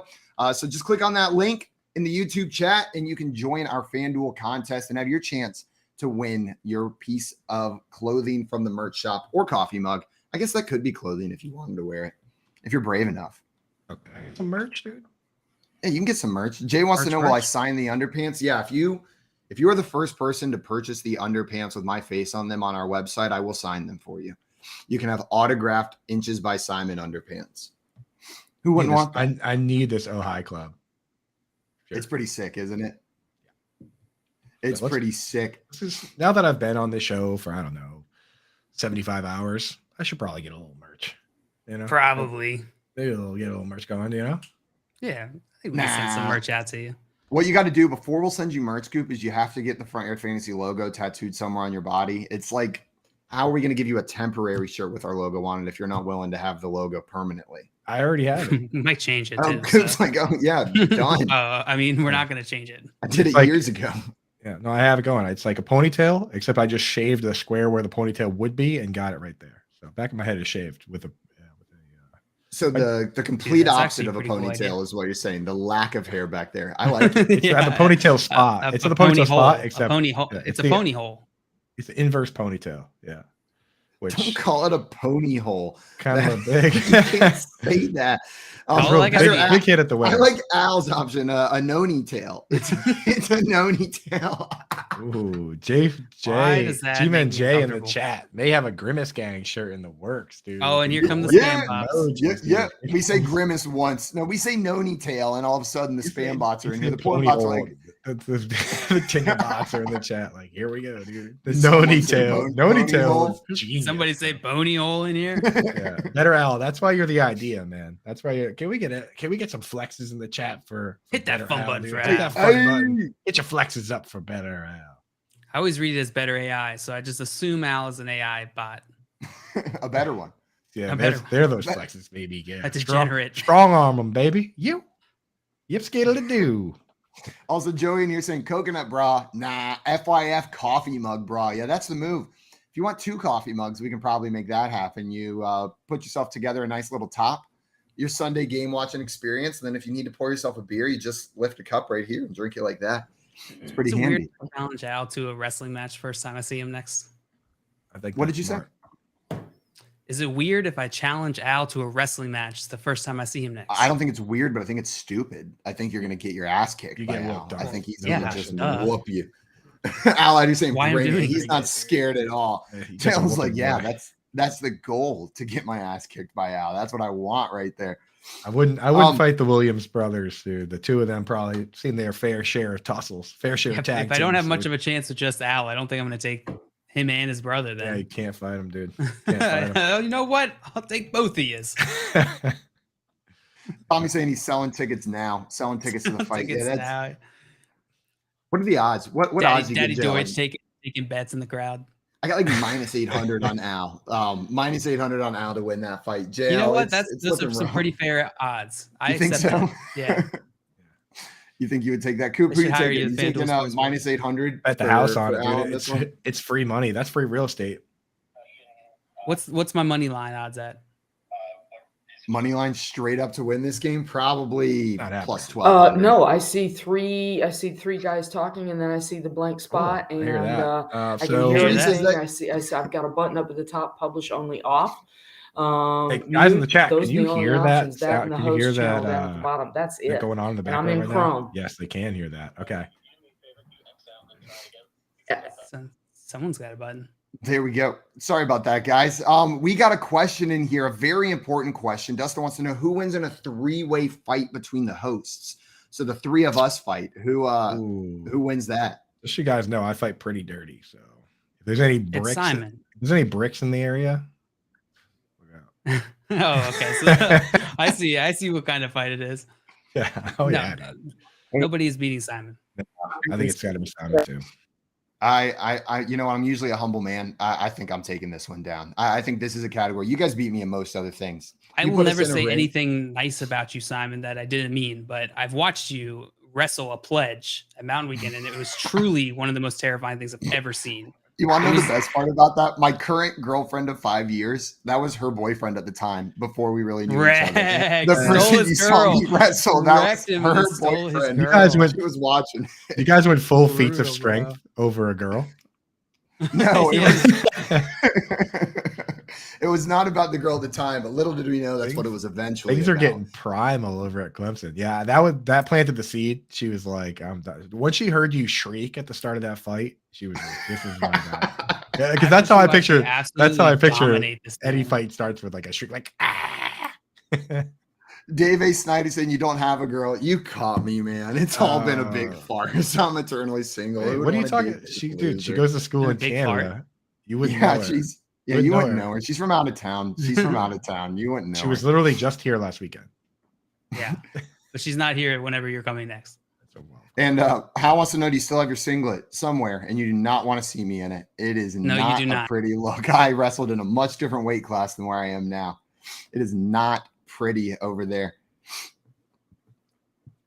Guys, I think we keep rolling with some of this Family Feud right now. We got a couple more rounds of this that we can play. You guys ready for round 3? I'm so ready. Let's get it going. Here is your next prompt. Remember, say your name whenever you want to buzz in. We've got the most used hashtags by Nando on Twitter. What are Nando's most used hashtags on Twitter? What? I feel like he barely tweets. JL. Well, tricked you. What are you going with? Is it me or did Coop said my name? That seems like he should go. I tagged you in. I pulled the Williams brother tag in, which is actually allowed. So you're in now. It's your guess. Judge? Take a guess, JL. Yes. Oh. Okay, It's just making up the rules. Okay, Dad. Just take a guess, yeah. Someone's got a guess. Let's go with hashtag boss. Hashtag boss. Feels like Nando's back there in like the 2010 era. It is not boss, but I love that guess. I love the idea of Nando just hashtag boss and everything.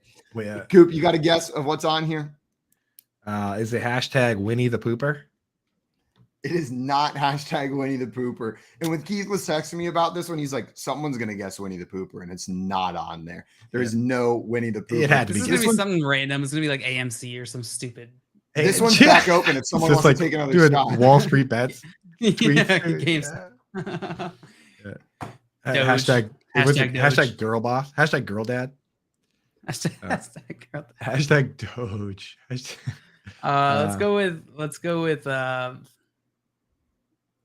I don't know. Hashtag collectibles. Hashtag collectibles is not on still there. Doing like hashtag Team Jacob. He's still doing like Twilight tweets. Hashtag Team Buffy. Is that on there? No, hashtag Team Jacob is not on there. Hashtag the Joker was the real. Did victim. I get double? Scott Fish got this one. Hashtag Hitler did nothing wrong. What is Scott Fish going too far? Hashtag NFL. Hashtag fantasy. Are either of those on there? Hashtag New York. Hashtag NFL is number 1 on the list. It is his most used hashtag. You got hashtag NFL on there. Oh, I like that, dude. Okay. All right. So Coop, you want to play? You said NFL. We'll let you keep playing. I opened. I couldn't have cheated any more though. I opened the chat and stole an answer from the chat. Like, you know, hey, Coop, I'm going to be honest. You're going to lose anyways, so it's okay if you want to just keep getting some. Okay, well, I'll just keep stealing Scott Fish's answers then. Let me open the chat back up. Did you say anything else? All right, yeah. How about hashtag SFB12? Hashtag SFB12 is not in there. No SFB12. You did say hashtag fantasy. I'm going to give that one to you as well. It was hashtag fantasy football. Scott Fish, hashtag fantasy football. Was Scott Fish is selling out straight up SEO. Scott should have just called in and played. Sounds like he's like Joe. You got some, you guys can free guess now since no one got it on either of the first 6 guesses. Joe, you got any guesses? Hashtag band kickers. Probably something lame like hashtag baseball. Hashtag baseball. MLB is this number 2 most used What a hashtag. dork, Scott in here wants to know, Nando and I are now beefing. Any tips? You got any tips for beef with Nando? Number 1, anytime anyone asks you a difficult question, make sure to redirect them to his stream. It's Coop's move. It's a great one. So you just load up their show with difficult questions. Jail, if you're beefing with Nando, what's the first thing you do? I'm signing up for like 15 Bass Pro newsletters. Would be the first thing I do. Step 2 would be to disparage him on all of his tweets. Go on their show, the tweets, just go on there and just annoy the absolute hell out of him. No matter what he says, like just pull up the opposite stats and be like, not quite. But don't go directly against him. Just be like, I like what you're saying here, and then just absolutely drop a stat that destroys everything he was trying to say. That's the best way to be. I want to go a little subtler. I think you put out a rankings list on Twitter. Don't tag him in it, of your favorite garbage pail kids. Then you have his wife. You put Winnie the Pooper at like 8, and then you have his wife. Yeah. So first you put Winnie the Pooper down at 8 so that it's on there, but it's offensive. It's nowhere near the top. You weren't even considering it in top contention. And then you disrespect him and his family. And then that's how you beef with Nando Defino right there. Yeah. We had some good guesses in the chat. We had who cut your hair? What's that smell? Winnie the Pooh. Cut your hair. Hashtag FYF stinks. Hashtag hogs. Hashtag Coop. Dude, that'd be wild. If one of his most used hashtags was hashtag hogs or hashtag Coop. Hogs, dude. I wonder. Just hashtag Coop. There's no, he's not even trying to really. Hashtag, but it's got all the O's. Imagine it's like Coop. Like it's like cursing your name. Every time a tight end does well, he's just cursing Coop on Twitter. Hashtag, when you search hashtag hogs, it's all Razorbacks pictures, but then there's one picture of actually like a bunch of feral pigs that has one like. I'm gonna like it right now. It's 2 Hog likes Twitter. Now. Hog Twitter kind of popping this morning. He says, just a picture of a bunch of hogs, lots of porks hanging out. 100 emoji, 100 emoji, pig emoji, pork, pigs, hogs hunting outdoor. Send. Then this account tagged himself in the account. Katie Waterwoods won. I love watching how some people use Twitter. Like it's wild how people use. The other like on the tweet is also himself, his own account. He likes his. You're not going to support yourself. Who's going to? Now it has 2 likes. You got to be your own biggest fan. Be your own biggest pig. I'm going to start liking all of my own tweets going forward. I'm going to just hit that like button every single time. I got no shame. And you know what? I do like most of my tweets, not all of them. We are live. Like, give it that like. Keith in here with hashtag Corey Parsons, will you be my friend? Yeah, I think he uses that one quite a bit. He's still just begging for it right there. Spell his name wrong too, just for the ultimate disrespect. You know, there's gonna be no points awarded on that one. What? Scott Fish got a bunch of points. You're right. Scott Fish gets 2 points for that one. So the score is now JL with 6, Scott Fish with 2. And Coop with 0 points, which I believe JL is going to make you the winner of this matchup. How does it feel? Coop. That's how it feels. JL, you nasty boy. You nasty boy. We might have time for one more, but I think we're about to have our friend Teresa Walker on the air with us. Teresa Walker is a Tennessee Titans beat reporter. She's at the Associated Press, pro football writer, covers the Tennessee Titans, the Predators, the Grizzlies, college football, and hoops. She's a 4-time NSMA Tennessee Sports Writer of the Year and the 2020 TSWA Hall of Fame. So let's welcome Teresa Walker up on the stage, talk a little bit of Tennessee Titans this morning.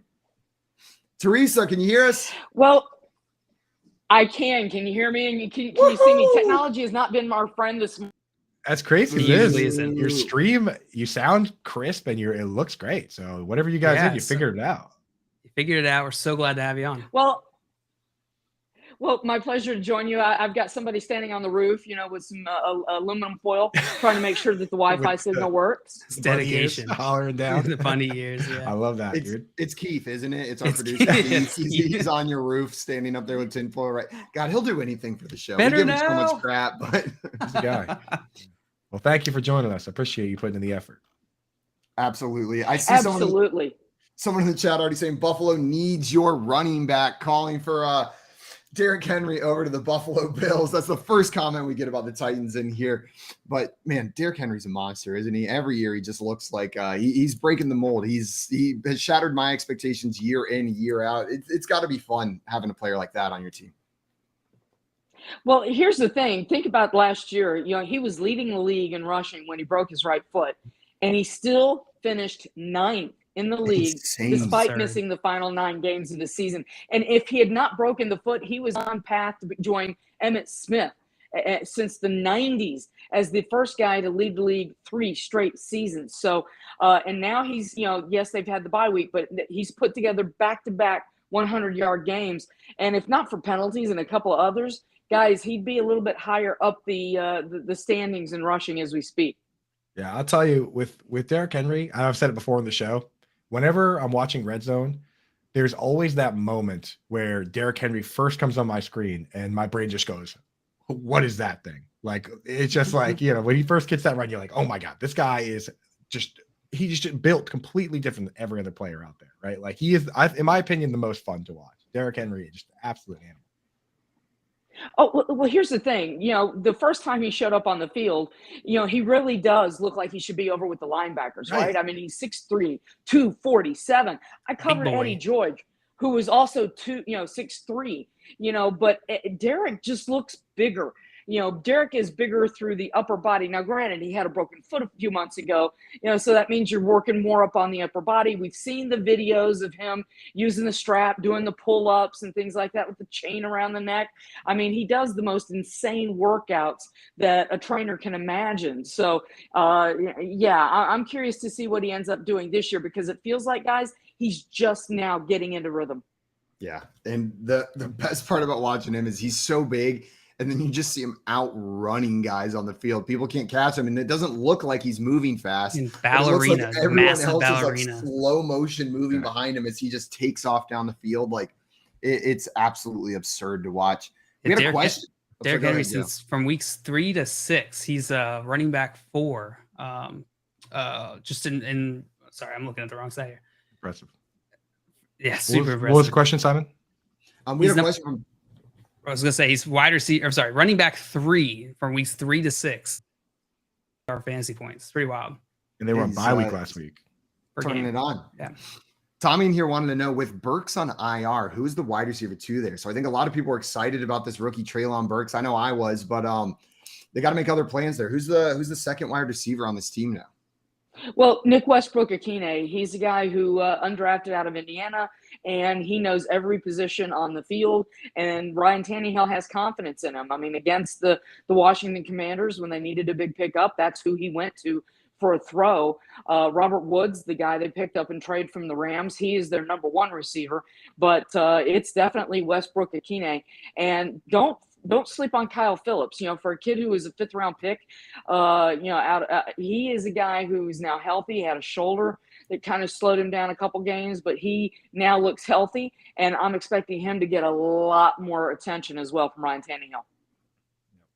Love it. Yeah, Kyle Phillips, he's got a bit of a shoulder going on, right?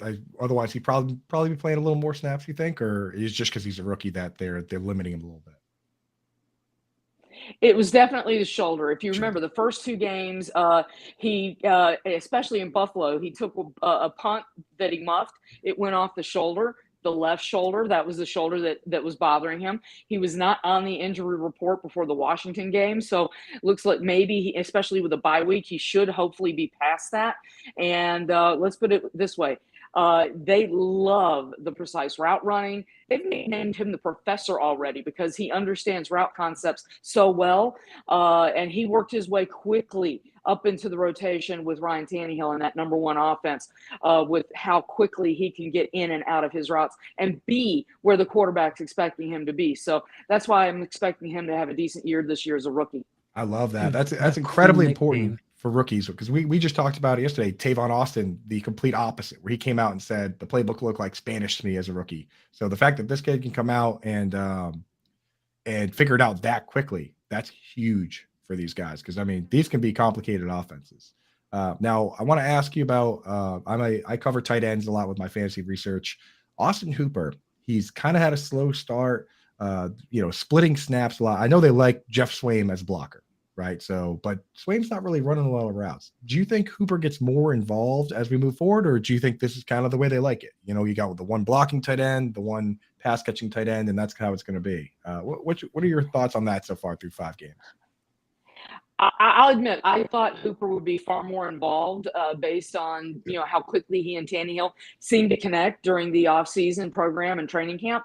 So I'm not sure what's happened here in the last, once the season's gone, it's almost like he's been on a milk carton at times. So, and when we asked about it, Jeff Swaim, we were told he's our number 1 blocking tight end. Well, the problem is when you declare that, guess what? When Jeff Swaim's out on the end of the line, it's pretty obvious that you're tipping your hand that it's a running play most of the time. So very curious to see what kind of self-scouting they did and how they try to maybe cover that up a little bit more and disguise that.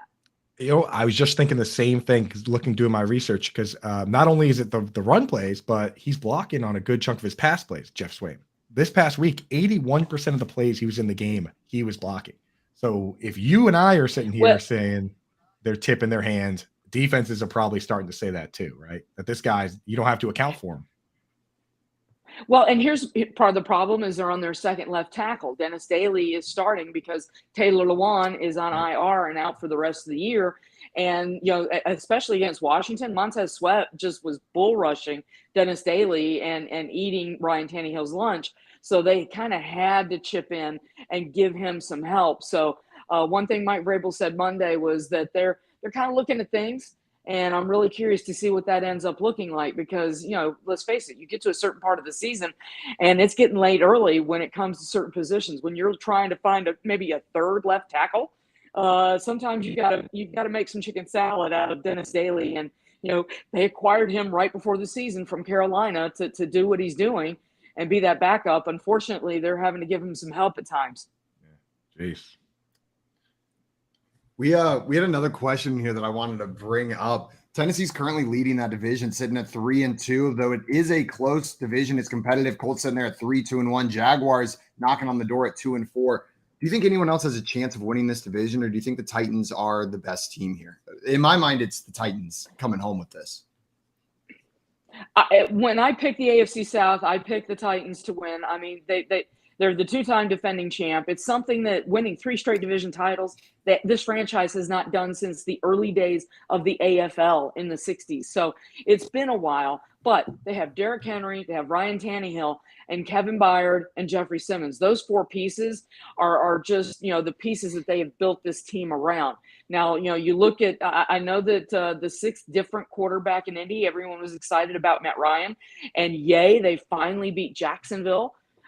So good for them. And yet they come to Nashville on Sunday, nipping at the Titans' heels. That said, the Titans have been road warriors. That after they play Sunday, they have 2 more road games, including a Sunday nighter at Kansas City. I'm still taking the Titans to win this division for the biggest reason, their coach, Mike Vrabel. Even though they've played 20 different starters on defense through 5 games, which is kind of ridiculous. They used 26 all of last year when they used an NFL record 91 different players. That him and that coaching staff have proven that they can get somebody in on a Wednesday, have them caught up in playing, starting if necessary, and winning games on Sunday. So that's he's the reigning AP NFL Coach of the Year. I'm going to stick with him, Derrick Henry and Ryan Tannehill as the keys to being the winners yet again in this division. Yeah, you mentioned Jeffrey Simmons. We had people in the chat talking about Jameson Williams earlier, asking if he can come back. Jeffrey Simmons tore his ACL even later in the offseason before the draft, and the Titans still took him towards the end of the first round. And my goodness, what a good pick that's turned out to be for you guys. That's a ball player right there. Jeffrey Simmons was on the field by mid-October his rookie year after tearing an ACL in February during training camp. Now, here's the thing, though. He's a guy that works in the trenches. It's not, his field is maybe 5 to 10 yards that he's chasing somebody. Jameson Williams, you're hoping that he's running down the field with the ball in his hands. So that's the challenge when you're going from a defensive tackle to a wide receiver. That said, Jeffrey Simmons, let's just put it this way. I'm expecting he was tied with Chris Jones last year for votes for the interior lineman on the All-Pro team. I'm expecting Jeffrey Simmons to have a chance to work his way up higher in that conversation, closer to Aaron Donald. Yeah, this year so far, per Pro Football Focus, Jeffrey Simmons ranked 5th overall for defensive interior, 3rd overall for pass rush for the defensive interior. This guy is a monster, and he's played one less game than most of those guys because they already had their bye week. A lot of those stats can be cumulative, so he's absolutely in that conversation. He has been a monster. Teresa, I want to thank you so much for taking the time to come up here and hang out with us this morning, talking some Tennessee Titans. And before we go, just wanted to give a big congrats. I know you're a Tennessee sports fan on the Tennessee win over Alabama. Long time coming, but I know that was a huge win for you Tennessee sports fans. So big congrats on that. Guys, if you are not following our friend Teresa, make sure you go follow her on Twitter at Teresa M. Walker. And you can find her work on the Associated Press covering the Titans and other Tennessee sports teams. Teresa, thank you so much for joining us this morning. We really appreciate it. My pleasure, and sorry about the late delay with the tech issues, but thanks for happy to join you guys. We'll try to do this again if you ask. Absolutely. Good. It was we'll Keith's fault. We blame Keith anyway, so you're good. Talk to you later, Teresa. We'll fire him. Yeah, she has a wealth of knowledge.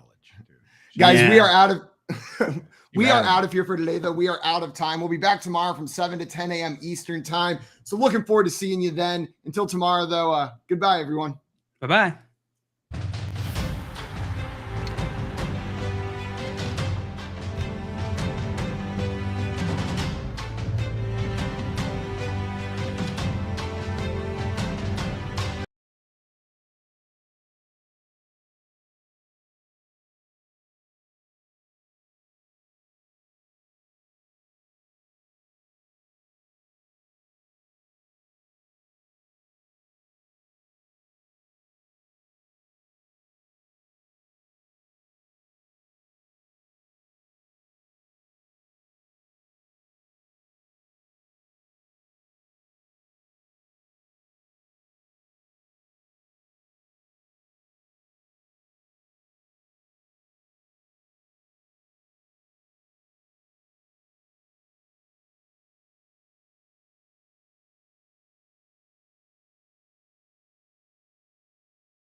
All right, Moose, here we go. It is Moose and Keith, Bettor Sports Network on a Tuesday, and we are happier